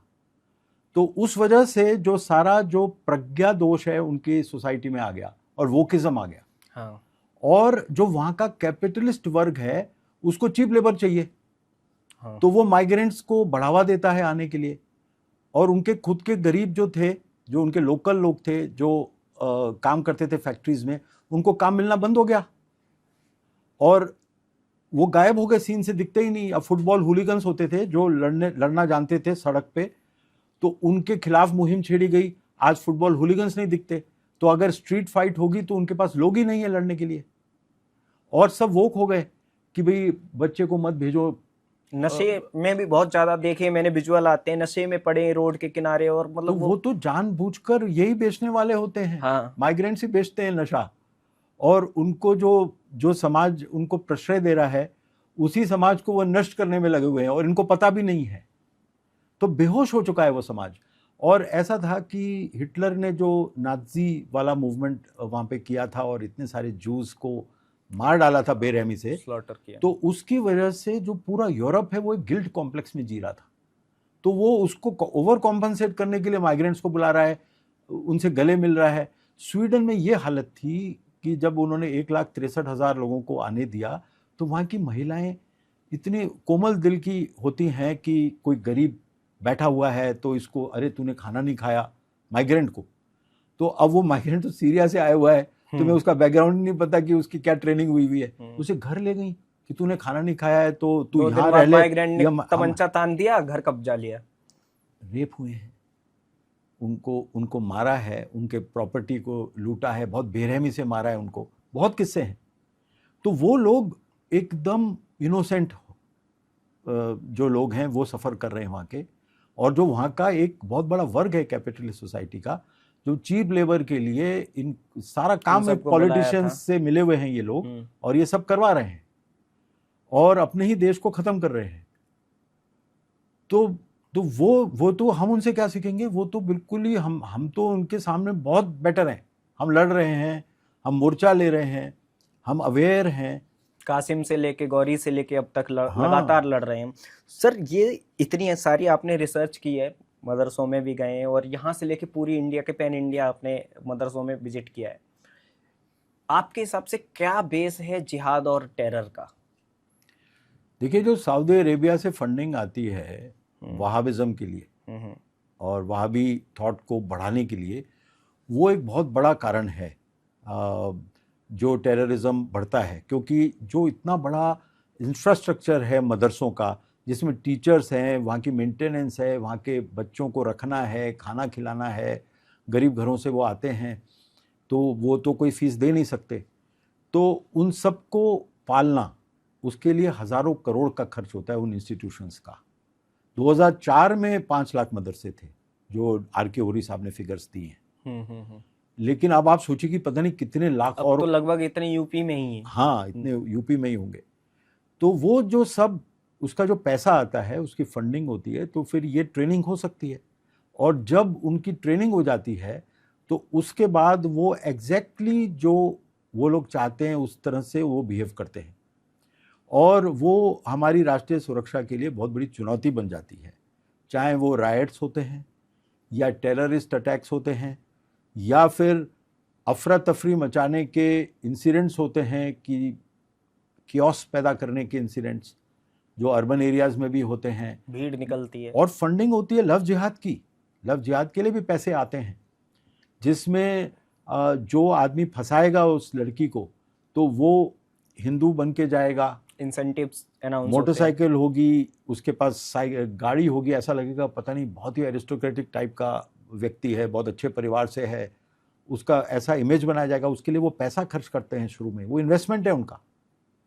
और फिर अलग अलग कास्ट के अलग अलग रेट्स हैं, ये वाली कास्ट का ये रेट है। एक झांगुर बाबा करके अभी इंसिडेंट आया था, उन्होंने मतलब हजारों महिलाओं का कन्वर्जन किया। हाँ बिल्कुल। तो ये कन्वर्जन बहुत तेज़ी से हो रहा है, ये लव जिहाद हो रहा है, और एडल्ट्रेशन हो रहा है फूड में। तो ये सब चीज़ें जो हैं ये राष्ट्रीय सुरक्षा के लिए, सेहत के लिए और एग्जिस्टेंस ऑफ हिंदू सोसाइटी के लिए सबसे बड़े चैलेंजेस बन गए हैं। लेकिन जो हिंदू समाज का रिएक्शन होना चाहिए, या जो समाज के लिए जो ऑर्गेनाइजेशंस काम करती थी उनका रिएक्शन होना चाहिए, वो मिसिंग है। क्या कर रहे हैं जो हमारी ऑर्गेनाइजेशंस हैं, वो भी हमें समझना चाहिए। एक या तो हो सकता है इनके अंदर कॉम्प्लेसेंसी आ गई कि हमारी बीजेपी की सरकार आ गई, अब हमें कुछ करने की ज़रूरत नहीं है, सरकार पुलिस देख लेगी, योगी जी हैं वो पुलिस भेज देंगे और उठा लेंगे। बिल्कुल। तो इन्होंने वो सोचा कि अब हमें कुछ करने की ज़रूरत नहीं है, लेकिन पुलिस की संख्या बहुत कम होती है। जो एक्चुअल पॉपुलेशन है, पुलिस का काम सिर्फ इतना है कि लड़ाई दंगा, लॉ एंड ऑर्डर की सिचुएशन बनी रहे, इससे ज़्यादा पुलिस कभी कुछ करती नहीं। एक चीज़ और सर, जिस तरीके से डेमोग्राफिक बदलाव हुए, आज की सिचुएशन ऐसी बोली जाती है, मैंने बहुत सारे इंटरव्यूज़ देखे हैं, बुक्स भी पढ़ी RNW की, है ना, वहाँ से कि एक समय था बहुत ज़्यादा वीक हो गई थी RNW, पाकिस्तान वगैरह, टर्की वगैरह, इन सारे देशों में। आज की सिचुएशन एक मतलब ऐसी बना दी गई है, इमेज भी है, और हमने देखा भी है कि अननोन लोग आए और सामने वाले को मार के चले गए।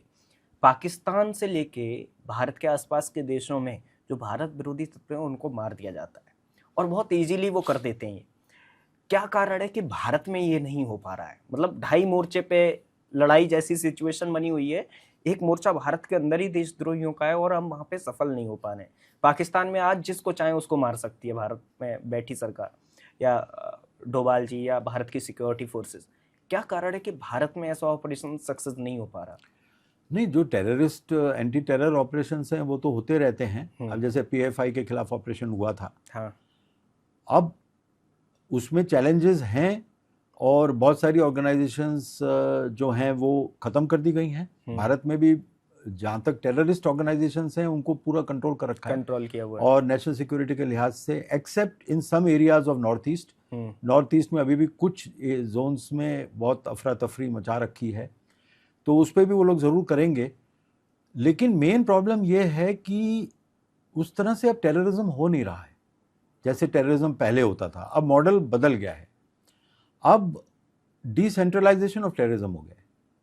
अब हर आदमी जो है वो इक्विप्ड है अपने इलाके में कोई मिसचिफ करने के लिए, जो उनकी तरफ से भेजे गए लोग हैं। तो अब उनका जो आम समाज है वो उस तरह की तैयारी कर चुका है, तो उसको पकड़ना इजी नहीं है। जो एक इस्टेब्लिश टेरर नेटवर्क होता है उसका आपको पता है कि वो उसका कोई ना कोई सूत्र आपको मिल जाएगा, इंटेलिजेंस एजेंसीज के पास जानकारी आ जाती है, गैजेट्स से जानकारी मिल जाती है, मोबाइल से मिल जाती है। लेकिन जो एक आम आदमी है अगर वो ही उस तरह की हरकतें कर सकता है अलोन, अपने आप प्लान बनाकर, तो वो टेररिज्म का नया रूप है जो डिसेंट्रलाइज्ड तरीके से। जैसे मैं सर एक घटना का जिक्र करता हूँ। अभी कश्मीर के अंदर जब बोर्ड लगाया गया कि वक्फ बोर्ड की ये मस्जिद है और ये घर बनाया है और इसमें आप सब लोगों के लिए ही काम आएगा, एक बहुत बड़ी मॉब आती है जो अशोक चिन्ह को तोड़ती है वहाँ पे, और ये विजुअल हमने 2-3 दिन से लगातार वायरल हो रहे हैं, हम सब देख रहे हैं। तो क्या ये टेररिज्म की कैटेगरी में आएगा, जो स्तंभों को तोड़ रहा है, जो प्रतीकों को, भारत के प्रतीकों से खुश नहीं है जो पब्लिक? नहीं, ये तो देखिए उनकी आइडियोलॉजी है कि वो मानते हैं तौहीद को, वो मानते हैं कि एक ही गॉड है अल्लाह, उसके अलावा कोई भी गॉड नहीं है, और बाकी सारे गॉड्स झूठे हैं, और सारे सिंबल्स झूठे हैं, सारी आइडल्स झूठी हैं, और वो आइडल्स को देखने से ही उनको नुकसान होता है। नरक की आग में वो जल जाएंगे अगर वो देखेंगे उसको, दोजक की आग में जल जाएंगे। तो इसलिए उनका कर्तव्य है उन आइडल्स को रिमूव करना, टू डिस्ट्रॉय द आइडल्स।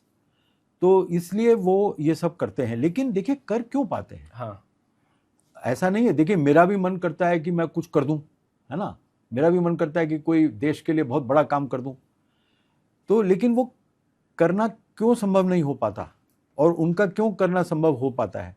क्योंकि उनको पता है कि सामने वाला का गोल पोस्ट पे गोलकीपर है ही नहीं।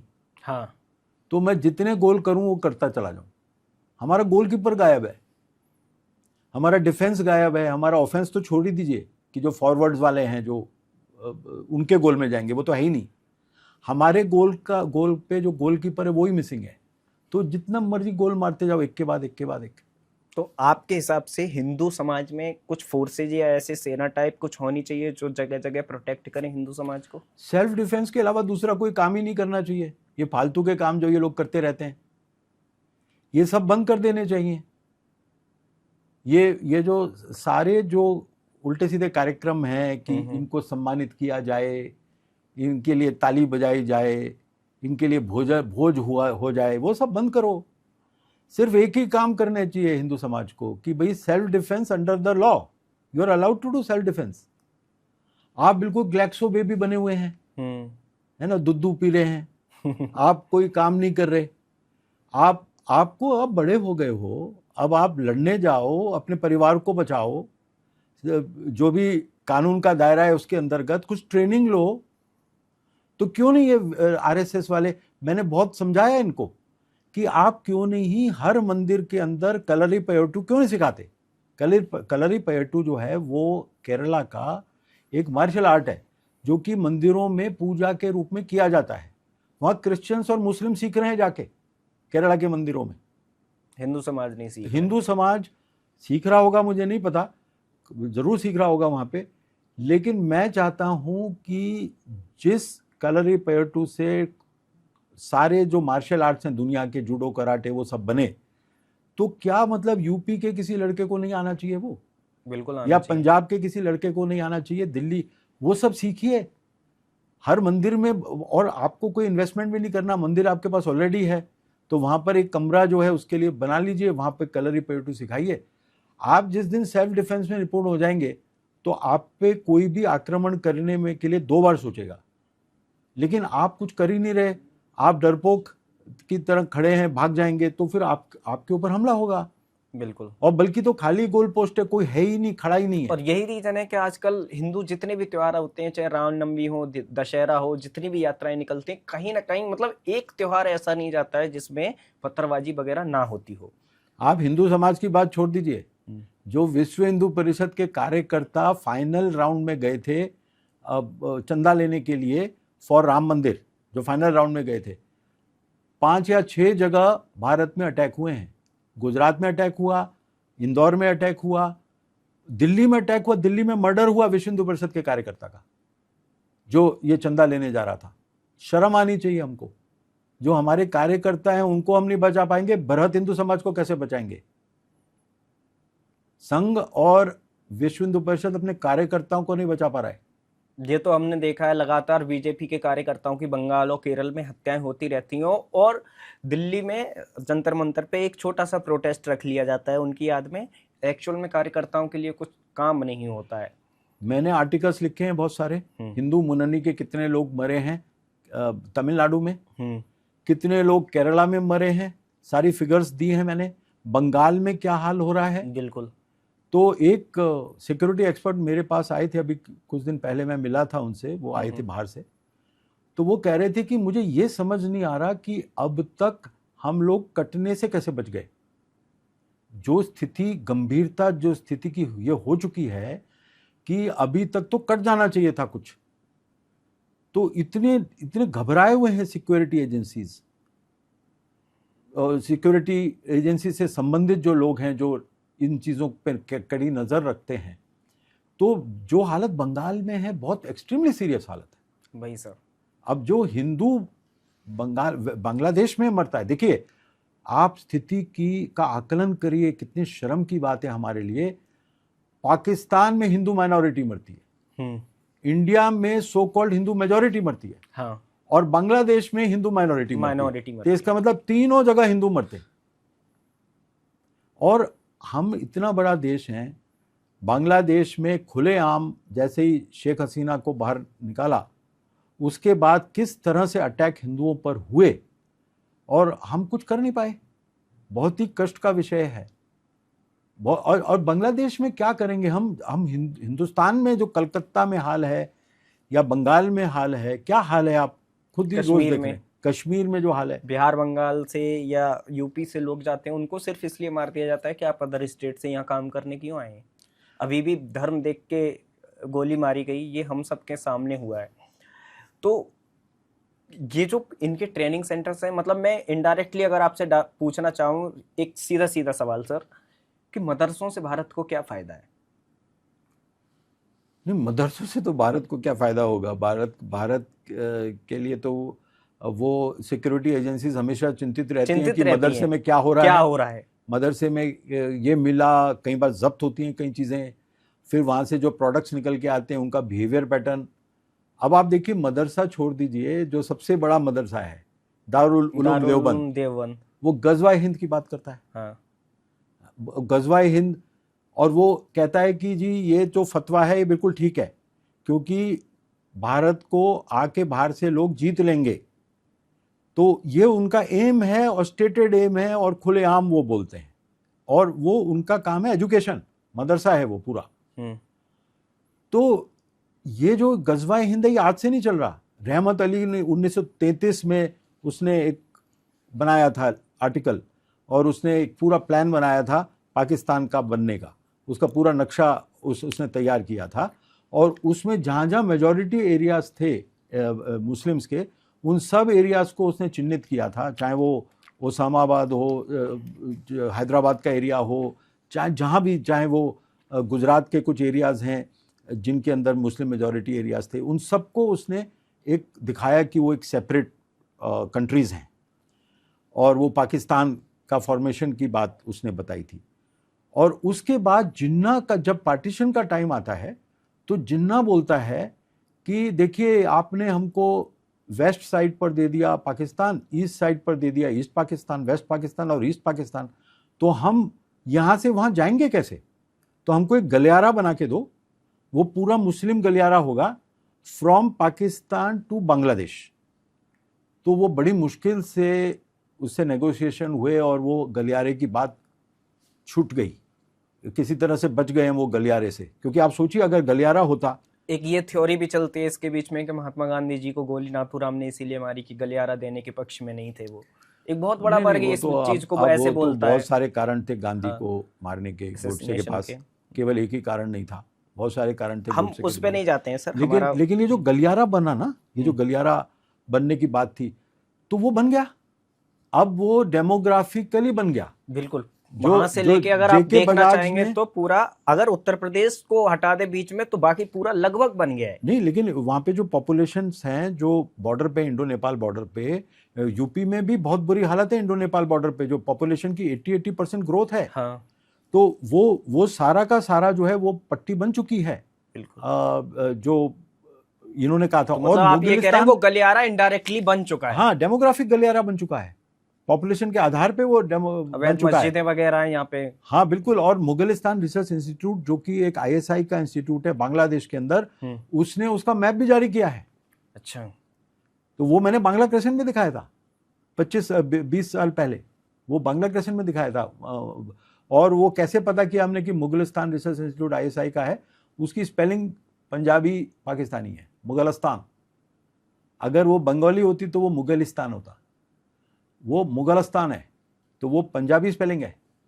तो इसलिए जो है वो ISI का पूरा नेटवर्क है जो काम कर रहा है। अच्छा सर, एक छोटा सा मुझे कमेंट्स और चाहिए। 56 देश है, कोई 57 कहता है, जितने भी हैं, एक दो कंट्रीज को अगर हम हटा दें तो सारे स्ट्रगल कर रहे हैं।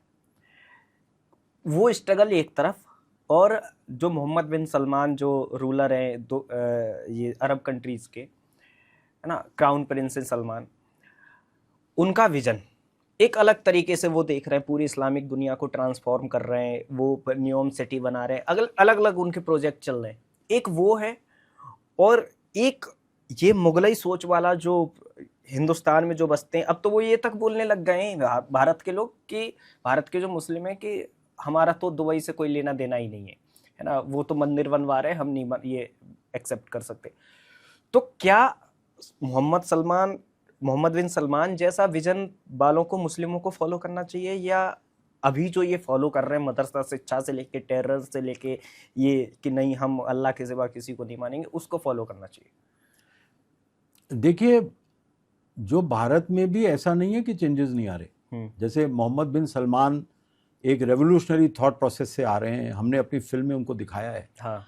हमने उनको गोर्बाचोव से कंपेयर किया है कि जैसे गोर्बाचोव ने कम्युनिज्म को ख़त्म किया था और बर्लिन वॉल मूवमेंट आया था, वहाँ पे बर्लिन वॉल को ख़त्म किया गया, और कम्युनिज्म का सत्यानाश उसने खुद ही करा, वहीं के आदमी ने। तो ऐसा लग रहा है कि बहुत बड़े रिफॉर्म्स करना चाहते हैं क्राउन प्रिंस मोहम्मद बिन सलमान, और बहुत रेवोल्यूशनरी थॉट प्रोसेस है उनका, क्योंकि उन्होंने यंगस्टर्स को देखा है। उन्होंने वहाँ पे जो सर्वे हुए हैं उसमें यंगस्टर्स का रिलीजन की तरफ जो झुकाव है, उसमें जो बदलाव आ रहे हैं।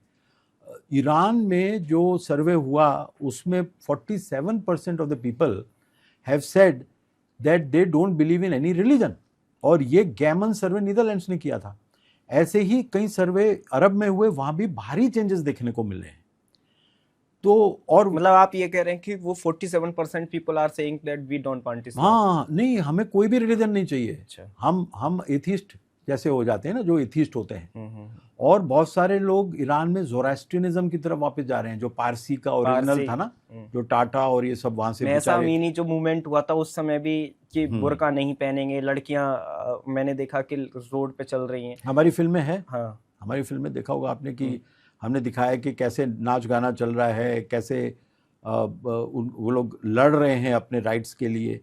तो all these things we have shown in the film. और इसी तो तरह से अभी तो जैसे ये है कि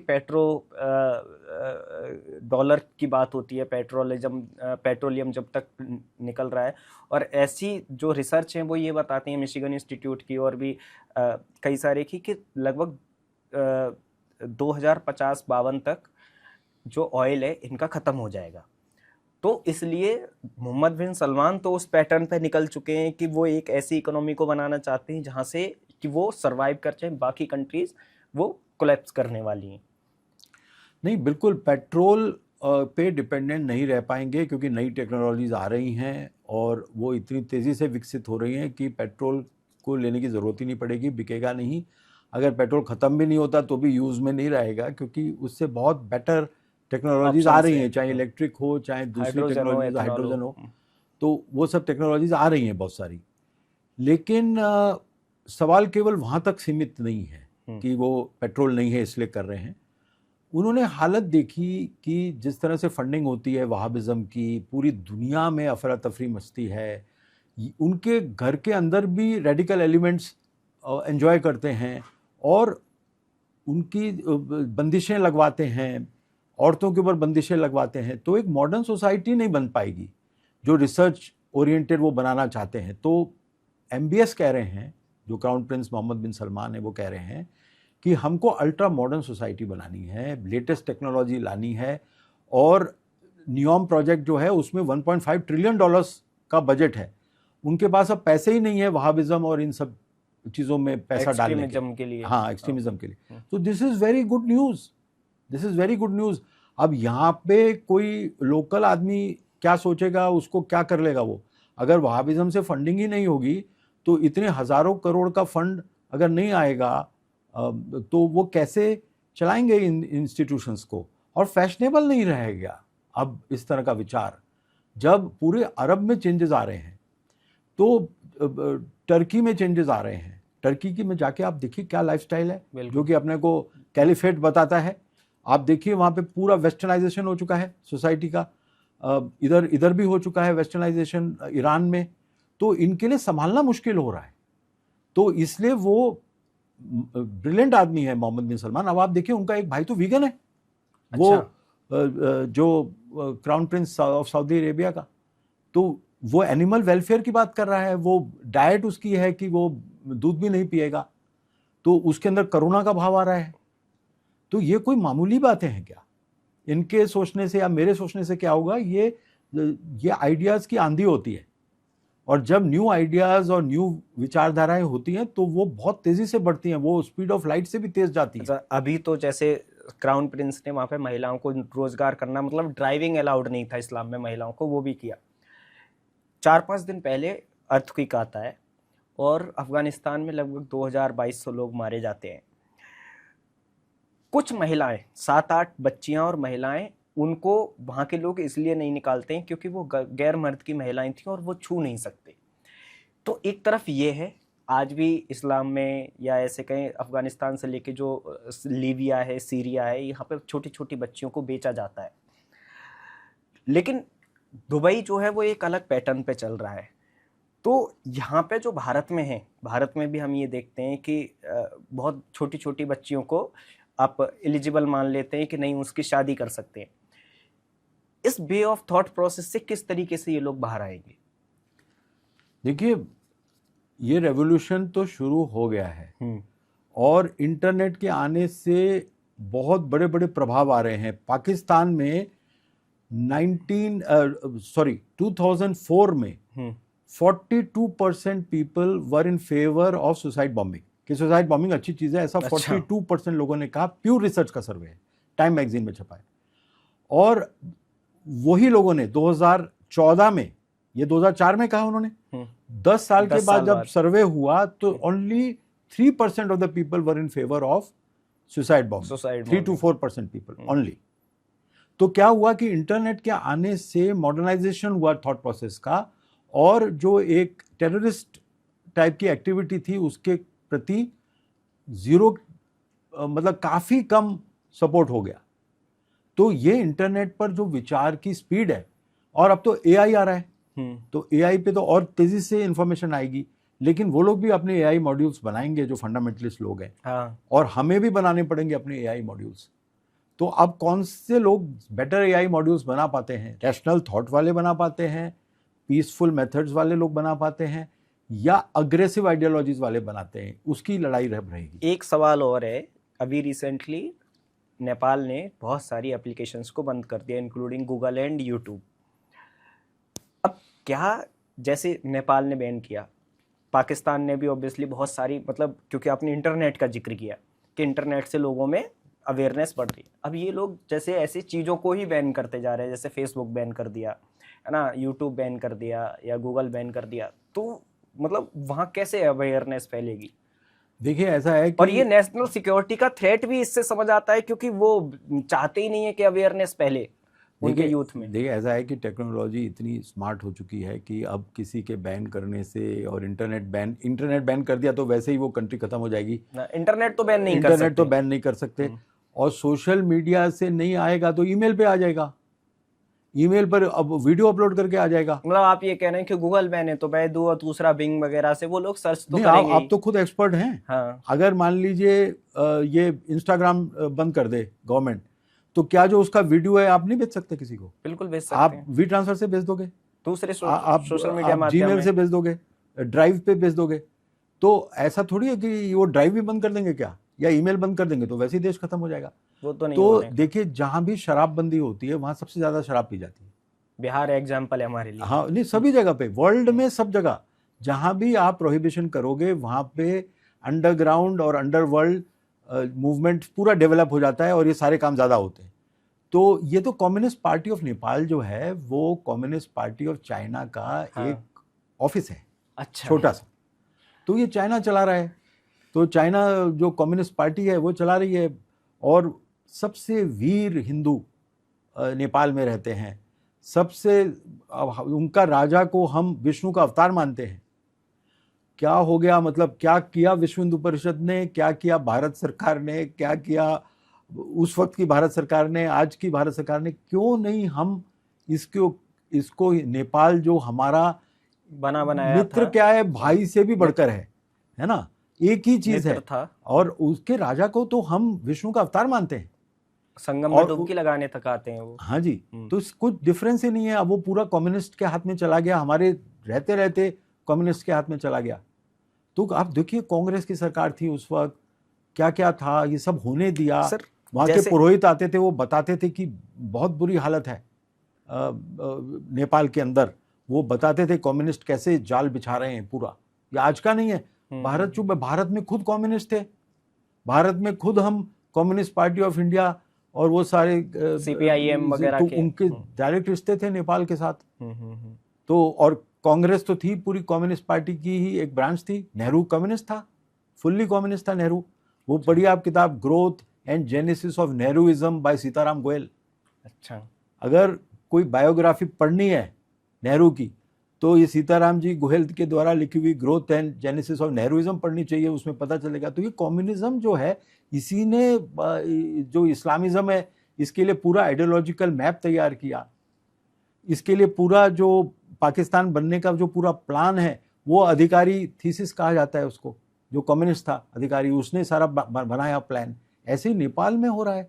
सारे कम्युनिस्ट का जो उनका मेन एनिमी हिंदुइज्म है कम्युनिस्ट का, और बाकी सब लोगों से अलायंस है उनकी। लेकिन सर नेपाल में तो हिंदुइज्म है एनिमी, उइगर्स के साथ तो कम्युनिस्ट बिल्कुल भी सही नहीं कर रहे हैं, और इस पे तो पूरा मुस्लिम वर्ल्ड चुप रहता है ना। ये तो आपने देखा होगा, न्यूज आती है कि मस्जिद को तोड़ के टॉयलेट बना दिया। अपनी फिल्म में पूरा सबसे पहले चीज हमने यही दिखाई है कि जो चाइना में वीगर्स के साथ हो रहा है, तो उसको मतलब करोड़ों लोगों के साथ बहुत बुरा व्यवहार हो रहा है। उनको उनके जो आदमी लोग हैं, भारत में तो कम्युनिज्म और इनका बड़ा एकता चलती है, लेकिन चाइना में वहां पे तो कुछ चल ही नहीं सकता है। वहां पर उन्होंने जो चाइनीज गवर्नमेंट ने किया है, उनकी मस्जिदों में पोर्क मिलता है, उनके आदमियों को उठा के कंपलसरी किसी फैक्ट्री में डाल के फोर्स लेबर करवा रहे हैं। चीप लेबर होती है, चीप चीजें बनती हैं चाइना में, तो ये फोर्स लेबर वीगर्स की हो रही है वहां पे,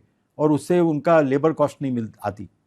तो उनको अच्छा, और रात में कम्युनिस्ट पार्टी का एक आदमी आके सोता है घर में, और बच्चों को भेज दिया है स्कूल्स में जिसमें चाइनीज बनाया जा रहा है बच्चों को। तो इतना जबरदस्त जुल्म हो रहा है। और सीसीटीवी हमने दिखाया है फिल्म में कि नहीं सीसीटीवी से वो पहचान लेते हैं कि ये विगर है, उसमें सॉफ्टवेयर है, अच्छा, फीचर से पहचान लेते हैं कि विगर है और रिपोर्ट हो जाती है कि ये विगर का मूवमेंट यहाँ से यहाँ हो रहा है।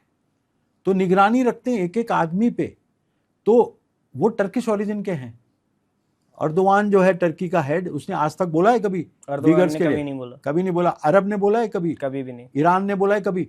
तो जहां वास्तव में एट्रोसिटीज हो रही हैं इस्लाम के खिलाफ, वहां पर एक भी आदमी नहीं बोलता। यहाँ पे भारत के जो इस्लामिक पार्टीज हैं इनमें से भी एक वर्ड नहीं बोल सकते ये लोग नहीं बोलते चाइना के खिलाफ। तो पाकिस्तान भी नहीं बोलता, वैसे बड़ा हितैषी बनता है। और पता है टेररिज्म के भी, जो इस्लामिक टेररिज्म है, फोंडापोल का जो थिंक टैंक है जिसके हमने सर्वे कोट किया क्रिम्सन क्रेसेंट में, उसमें वो बताते हैं 91.2% of the victims of all Islamic terror are Muslims.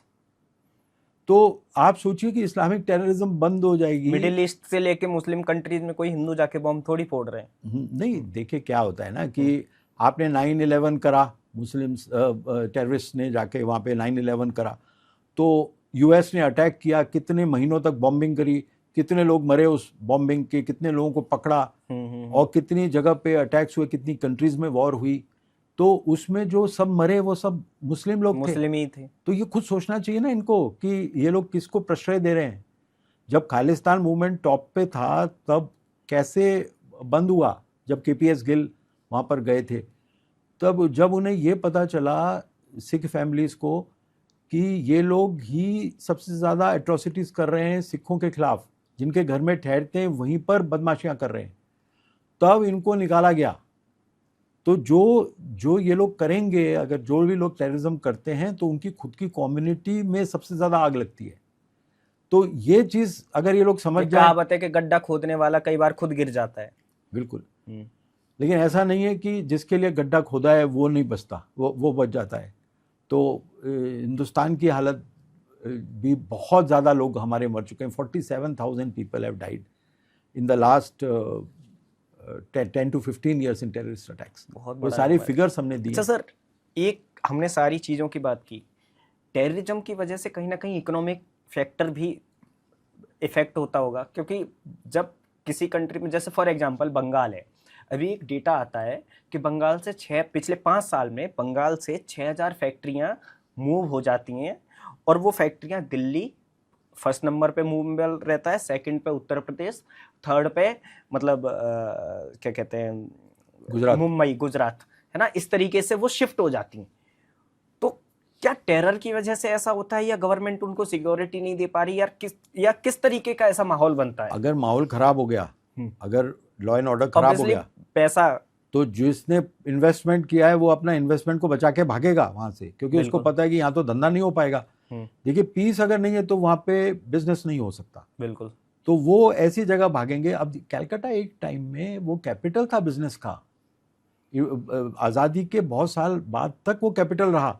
सारे हेड ऑफिस, सारी कंपनीज के कैलकाटा में हुआ, कंपनी भी वहीं से शुरू हुई थी। बहुत बड़ा इंफ्रास्ट्रक्चर है बिजनेस का, पोर्ट है, सब कुछ है। वो सारा बॉम्बे शिफ्ट हो गया, जो वहाँ का बिजनेस है, वहाँ से तब से हो रहा है। तो ये पहले कम्युनिस्ट आ गए वहाँ पे। Communist are not business friendly, तो बिजनेसमैन डरता है कम्युनिस्ट राज में, क्योंकि वो कोई ना कोई ऐसी इम्पेडिमेंट्स लगाएगा कि वो धंधा हो ही नहीं सकता, बिजनेस हो ही नहीं सकता, खिलाफ ही हैं कैपिटलिस्ट के। तो इसलिए वहाँ से भागना पड़ा उनको। और ये जो आप बता रहे हैं कि पलायन हो रहा है, पलायन हुआ, तो ये इसलिए ही हो रहा है क्योंकि स्थिति खराब कर दी है, और वहाँ से फर्दर और लोग भाग सकते हैं अगर स्थिति को कंट्रोल नहीं किया गया तो। और क्या एक ये भी कारण है कि मुस्लिम कंट्रीज में लोग बिजनेस नहीं करना चाहते? क्योंकि आज जो हालत है, जैसे पाकिस्तान, अफगानिस्तान से लेके मिडिल ईस्ट की कहीं भी ले लीजिए, मतलब दुबई में खूब बिजनेस हो रहा है। हाँ, दुबई में हो रहा है, जो सारे जो गल्फ कंट्रीज है यहाँ हो रहा है, यहाँ कोई एटमॉस्फेयर में कोई कमी वो नहीं है। पाकिस्तान में तो बिजनेस ही नहीं है ना। पाकिस्तान में तो सिर्फ एक्सटॉर्शन, ब्लैकमेल, किडनैपिंग, ये धंधे चलते हैं, और टेररिज्म की फाइनेंसिंग, ड्रग्स, तो उनका जो है ये इन एक्टिविटीज़ में दिमाग बहुत चलता है, और इन्हीं एक्टिविटीज़ में तो वहाँ आप क्या बिजनेस कर लोगे पाकिस्तानीज़ के साथ। और वो सारी दुनिया में बदनाम हो चुका है पाकिस्तान जो है वो, बल्कि बार बार आप स्टोरीज देखेंगे कि पाकिस्तानीज़ जो इंग्लैंड में है या अमेरिका में है वो बताते हैं कि हम इंडिया से हैं। अच्छा सर, एक लास्ट सवाल और, क्या इस्लाम ट्रांसफॉर्म हो रहा है? देखिए, हर एक आइडियोलॉजी ट्रांसफॉर्म होती है, कोई ऐसी आइडियोलॉजी नहीं है जो ट्रांसफॉर्म नहीं होती है। चाहे कोई भी जिद करे, कहे कि नहीं ये नहीं हो सकती ट्रांसफॉर्म। जो विरुलेंट क्रिश्चियनिटी थी डार्क एजेस की, जिसमें बहुत 6 मिलियन विचेस बोल के औरतों को जला दिया था, कैथोलिक चर्च जो एकदम जो रूल जला करते दिया थे। था 6 मिलियन विचेस को, 60 लाख औरतों को जला दिया था। उसकी किताब छापी है वॉइस ऑफ इंडिया ने, वुमेन स्टेट एंड चर्च, है ना, उस जमाने की किताब को रीप्रिंट किया है। तो वो जो था वहाँ पर, जिस तरह से डिस्ट्रॉय किया था उन्होंने चर्च ने, है ना, जो चर्च विरुलेंट तरीके से जो औरतों के खिलाफ प्रहार किया था, वो सारा का सारा जो क्रिश्चियनिटी है वो चेंज हो गया। अब जो रेनेसांस पीरियड आया उसके बाद नहीं होता है वो सब कुछ, और काफ़ी डेमोक्रेटिक हो गए। अभी भी उनकी एक बहुत बड़ी प्रॉब्लम है, वो कन्वर्जन करना चाहते हैं और दूसरों को कन्वर्ट करते हैं। तो अभी वो स्थिति नहीं बनी है कि वो लोग अब कन्वर्जन रोक रहे हैं। अगर वो कन्वर्जन रोक दे तो फिर उनका हमसे कोई बैर नहीं रहेगा। लेकिन हमको ये डर लगता है कि ये लोग कन्वर्ट करेंगे, वो ट्राइबल एरियाज़ में कन्वर्ट करते हैं, कोई गरीब होता है दिल्ली में उसको कन्वर्ट करते हैं। तो वो सब चीज़ें जो है उनके लिए कंपलसरी हैं। लेकिन जो लोग रिफॉर्म हो चुके हैं, जो इन चीज़ों से बाहर निकल चुके हैं, उनमें काफ़ी बड़ा चेंज आ चुका है। इसी तरह कम्युनिज्म में बहुत बड़ा चेंज आया, वो कम्युनिस्ट सोसाइटी गिर गई, नाजिज्म तो गायब ही हो गया। तो इसलिए कोई भी आइडियोलॉजी जो है वो जिस वक्त बहुत पावरफुल लगती है, ये हमेशा के लिए नहीं रह सकती पावरफुल। जो नेचर है वो नेचुरल टेंडेंसीज को प्रिजर्व करता है। आप कोई भी ऐसी हरकत करोगे जो नेचर के साथ तालमेल में नहीं है, मैं आपकी एग्जिस्टेंस को डिनाई करूं और मैं कहूं कि मैं ही सच्चा हूं, तो वो चीज़ नहीं चल पाती है। वो कुछ सालों तक आप बहुत बड़ा उपद्रव मचा सकते हैं, बहुत परेशान कर सकते हैं, लेकिन अल्टीमेटली जो है वो आइडियोलॉजी में चेंजेस आते हैं। उनके यूथ जो है वो नई नॉलेज की तरफ बढ़ते हैं, उनको कुछ ना कुछ उसी से रेवोल्यूशन शुरू होता है। तो लेकिन ऐसा नहीं है कि हम बैठे रहेंगे हाथ पे हाथ धर के और ये अपने आप हो जाएगा। वो अलेक्जेंडर सोल्जेनित्सिन ने किताब लिखी थी गुलग्स आर्किपेलागो। उसके बाद स्टालिन को एक्सपोज किया था, लेनिन को एक्सपोज किया था। तो वॉइस ऑफ इंडिया जैसी संस्थाएं जितनी बनेंगी, जितनी ज़्यादा डिसेमिनेशन होगा इन्फॉर्मेशन का, उतना फ़र्क पड़ेगा। तो ये नहीं कि हाथ पे हाथ, आज तो हम लोग हाथ पे हाथ धरे बैठे हैं, हमारी ऑर्गेनाइजेशंस काम नहीं कर रही। हमारी हिंदुत्व की ऑर्गेनाइजेशंस क्या कर रही हैं, मुझे अगर आपको कभी पता चले तो मुझे बताइएगा। बिल्कुल भी नहीं, न्यूज वगैरह कहीं आती है तो दिखता है। अभी दिल्ली में इतनी सारी यमुना की बाढ़ आई है, इतनी सारी गाय बह रही हैं, कोई काम करने, कोई बचाने वाला नहीं है उनको। मैं देख रहा हूँ कुछ जो इंडिपेंडेंट लोग हैं हमारे भाई, वो ही लगे पड़े हैं, कोई एनडीआरएफ की टीम उनको बचाने नहीं आ रही है। नहीं, मैं इस वक्त बात कर रहा हूँ आरएसएस, विश्व हिंदू परिषद और हिंदू महासभा जैसी जो संस्थाएं हैं, ये हिंदुत्व के लिए, गायों के लिए काम करती थी, जो अभी बिल्कुल भी गायब है। मेरा भी कहने का मतलब वही था। दिल्ली हो गया और apart from the different locations of the India, अभी बिल्कुल कंप्लीटली गायब है। आप सर आए, आपने इतने सारे विचार रखे, कुछ आप अपनी तरफ से हमारी यूथ को कहना चाहें कि हाँ मैं ये चाहता हूँ, या मैं ये डेटा था, या ये बताना चाहता हूँ? बस मैं एक ही चीज़ को रिपीट करूँगा कि जो कृष्ण का रूप है सुदर्शन चक्रधारी वाला, आप उसको अपनाएं, आप उनकी टीचिंग्स को पे फॉलो करें और धर्म की रक्षा करें।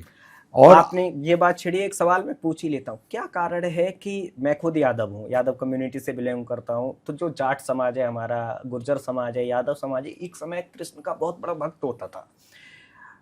आज की डेट में वो कृष्ण भक्त ना होके लालू और मुलायम भक्त हो गए, क्या कारण है इसके पीछे? देखिए, ये कम्युनिज्म का एक दूसरा डिसेंट वर्ड है सोशलिज्म, है वो communism, it is only better English. तो ये सोशलिस्ट प्रहार के नाम पर जो कम्युनिज्म ने घुसपैठ करी यादवों के अंदर, तो उन्होंने जो धर्म था उसको बदनाम किया, उसको बोला कि ये सब सुपरस्टिशन है, ये ढकोसलेबाजी है। तो वो जो स्लोगन्स थे लोहिया के और वो सब, वो इन्होंने इनको हिंदू समाज को तोड़ने के लिए ये कम्युनिस्टों ने जो ये ऑपरेशंस किए थे, तो इससे हमारा जो एक बहुत बड़ा हिंदू समाज का जो सबसे स्ट्रॉन्ग अंग है, यादव हैं, गुजर हैं, जाट हैं, राजपूत हैं, ये सारे के सारे जो लड़ने के योग्य लोग हैं, क्षत्रिय लोग हैं जो, उन सब के साथ ये आइडियोलॉजीज ने खिलवाड़ किया है। बिल्कुल। तो आपको वापस महाभारत में आना पड़ेगा, और अगर यादव नहीं आएंगे तो कौन आएगा? यादवों का ही काम है रक्षा करना हिंदू धर्म की, गायों को बचाना।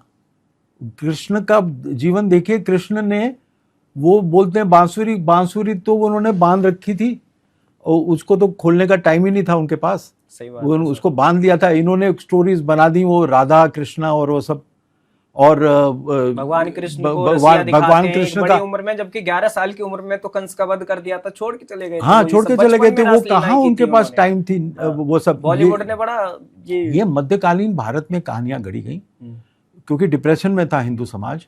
तो बहुत सारी मीराबाई और जो भक्ति मूवमेंट है, उस वक्त हिंदू को एक ऑइंटमेंट दिया जा रहा था जिससे कि घाव पे मरहम लगे, क्योंकि उस वक्त आप शौर्य की बात नहीं कर सकते थे, सब पिटा हुआ समाज था उस वक्त मध्यकालीन भारत में। तो उसको एक ऑइंटमेंट दिया गया था जिससे कि उसके जख्म जो हैं, जो साइकोलॉजिकल जख्म हैं, वो हील हो सके। हमने उसे ही मान लिया सब कुछ, और चलिए आप उसको मान लीजिए, लेकिन महाभारत को तो मानिए। कृष्ण को समझना है तो महाभारत और गीता है, और अर्जुन की तरह आप कंफ्यूज खड़े हैं। भगवान ने इतने परिश्रम पूर्वक आपको 18 अध्याय सुना दिए, 18 अध्याय के बाद भी आप कंफ्यूज खड़े हैं। भीम ने तो नहीं सुना, भीम ने तो एक भी अध्याय नहीं सुना, और भीम बिल्कुल क्लियर था। तो वो क्लैरिटी लाइए भीम की तरह अगर बचना है तो। क्या अब टाइम नहीं है कि भाई पढ़ने बैठे हैं, 18 अध्याय पढ़ेंगे फिर हम निकलेंगे? तो भीम की क्लैरिटी अपने आप ही प्रे करिए हनुमान जी से, वो हनुमान जी आपको भीम की क्लैरिटी देंगे। तो वो चीज आनी चाहिए, क्लैरिटी। और ये लालच, ये कंज्यूमरिज्म का लालच, उपभोक्तावाद का लालच, इमरजेंसी का पीरियड है भाई, आपका अस्तित्व खतरे में है, भविष्य तय करना। हाँ, इस वक्त आप कहाँ परफ्यूम के चक्कर में पड़े हैं, कहाँ आप कौन सी चीज के चक्कर में पड़े हैं, आप विदेश घूम रहे हैं। तो ये प्रायोरिटीज नहीं है। आपको अपने देश में गांव-गांव में जाकर लोगों को समझाना है। जैसे अशोक जी ने हर घर में जाकर गंगा जल बंटवाई थी, तो एक पूरा हिंदू संगठन हो गया था। बोले अच्छा इसका नहीं पहुंची है, मैं लेके जाता हूँ। क्या सर इनडायरेक्टली ये कह रहे हैं कि जो अभी आरएसएस अध्यक्ष हैं और बजरंग दल, विश्व हिंदू परिषद के जो अध्यक्ष या प्रवक्ता वगैरह हैं, वो ठीक नहीं, केवल एक व्यक्ति की बात नहीं है, पूरे समाज की बात। देखिए, ये ज्यादा अच्छा क्वेश्चन होता कि आप मुझसे पूछते कि कोई ठीक है क्या। हाँ, मतलब जो सारा का सारा, जो इसको कहते हैं प्रज्ञा दोष, जब प्रज्ञा में दोष हो जाता है ना, तो उसके बाद दिमाग सही नहीं चलता, और सारे आपकी थियरीज भी गलत हो जाएंगी और आपकी निष्कर्ष भी गलत हो जाएंगे। तो इसलिए जो अपनी प्रज्ञा है उसको आपको शुद्ध करना पड़ेगा। It is a short form प्रज्ञा, प्रखर ज्ञान। तो आपका जो ज्ञान है वो शुद्ध होना चाहिए, तभी आपको समझ में आने लगेगा। और बहुत सिंपल चीजें होती हैं, लेकिन आप सबको पता है, लेकिन तो वो नहीं अगर वो ये मान लेंगे ना कि हमको पता है, तो फिर कुछ करना पड़ेगा। वो करना चाहते नहीं, क्योंकि उनको जाना है विदेश यात्रा पे, उनको जाना है कंज्यूमर गुड्स में बैठ रहा है। हाँ, नहीं, मैं तो आम आदमी की बात कर रहा हूँ। तो बहुत ही होपलेस परफॉर्मेंस है। जिस ऑर्गेनाइजेशन ने अशोक जी सिंघल दिए, जो कि भगवान है हमारे सारे विश्व हिंदू परिषद के जो उस समय के कार्यकर्ता हैं, उनके लिए मतलब अशोक जी से बड़ा कोई नाम ही नहीं है ना। उसके बाद एक भी अशोक जी आप नहीं बना पाए। आप एक भी, चलिए आप नहीं बना सकते, कम से कम उनको कॉपी कर लीजिए, सब लिखा हुआ है कैसे उन्होंने किया, कैसे संगठन बनाया। कोई दूर तक उनके साथ खड़े होने के लायक नहीं है। तो आपके सामने ही उन्होंने राम जन्मभूमि मूवमेंट किया, आपके सामने ही उन्होंने गंगा जल वाला मूवमेंट किया था। अब तो किस तरह से उन्होंने सारे हिंदू समाज को पिरोया था एक धागे के अंदर। अंत में सर एक चीज और, आपकी अगली फिल्म कब आ रही है? इसका बस अब second इसका part का नेक्स्ट इंतजार पार्ट है। आ रहा है हाँ। और इसमें टाइम लगता है जी, मुझे तो बहुत टाइम लगता है, मैं कुछ कह ही नहीं पाता हूँ, काफ़ी टाइम लगता है इसको। बहुत सारा डेटा होता है उसको एनालाइज करने में, फिर वो रोचक तरीके से पेश करना उसको हाँ, डेटा आप गलत भी नहीं दे सकते। नहीं दे सकते, और रोचक भी होना चाहिए, वो बोरिंग नहीं होना चाहिए। तो हमारी फिल्म जो है ये 107 मिनट की है, लेकिन अधिकांश लोगों से जो मुझे फीडबैक मिला है उन्होंने कहा कि नहीं, हमें कोई दिक्कत नहीं होती 107 मिनट देखने की, हम एक ही बार में बैठ के देख लेते हैं। कुछ लोग बोलते हैं कि ज़्यादा लंबी है, लेकिन जब देख मैंने लेते खुद हैं, देखी तो ठीक है सर। हाँ, तो बस मैं चाहता हूं कि आप लोग मीडिया में हैं, आप लोग उस फिल्म को ज़्यादा से ज़्यादा दिखवाएं, उसके बारे में बात करें। Crimson crescent the last quarter, crimsoncrescent.in पर उसका लिंक मिल जाएगा उनको, वो देख सकेंगे। तो ये जो अपकमिंग मूवीज हैं वो भी .in पे आएंगी? हाँ, सब उस पर ही आएंगी, सब सब उस पर ही आएंगी। ठीक है सर, आप आए, अपने विचार रखे, बहुत बहुत धन्यवाद, बहुत बहुत साधुवाद सर। नमस्कार, thank you very much for calling me, thanks a lot.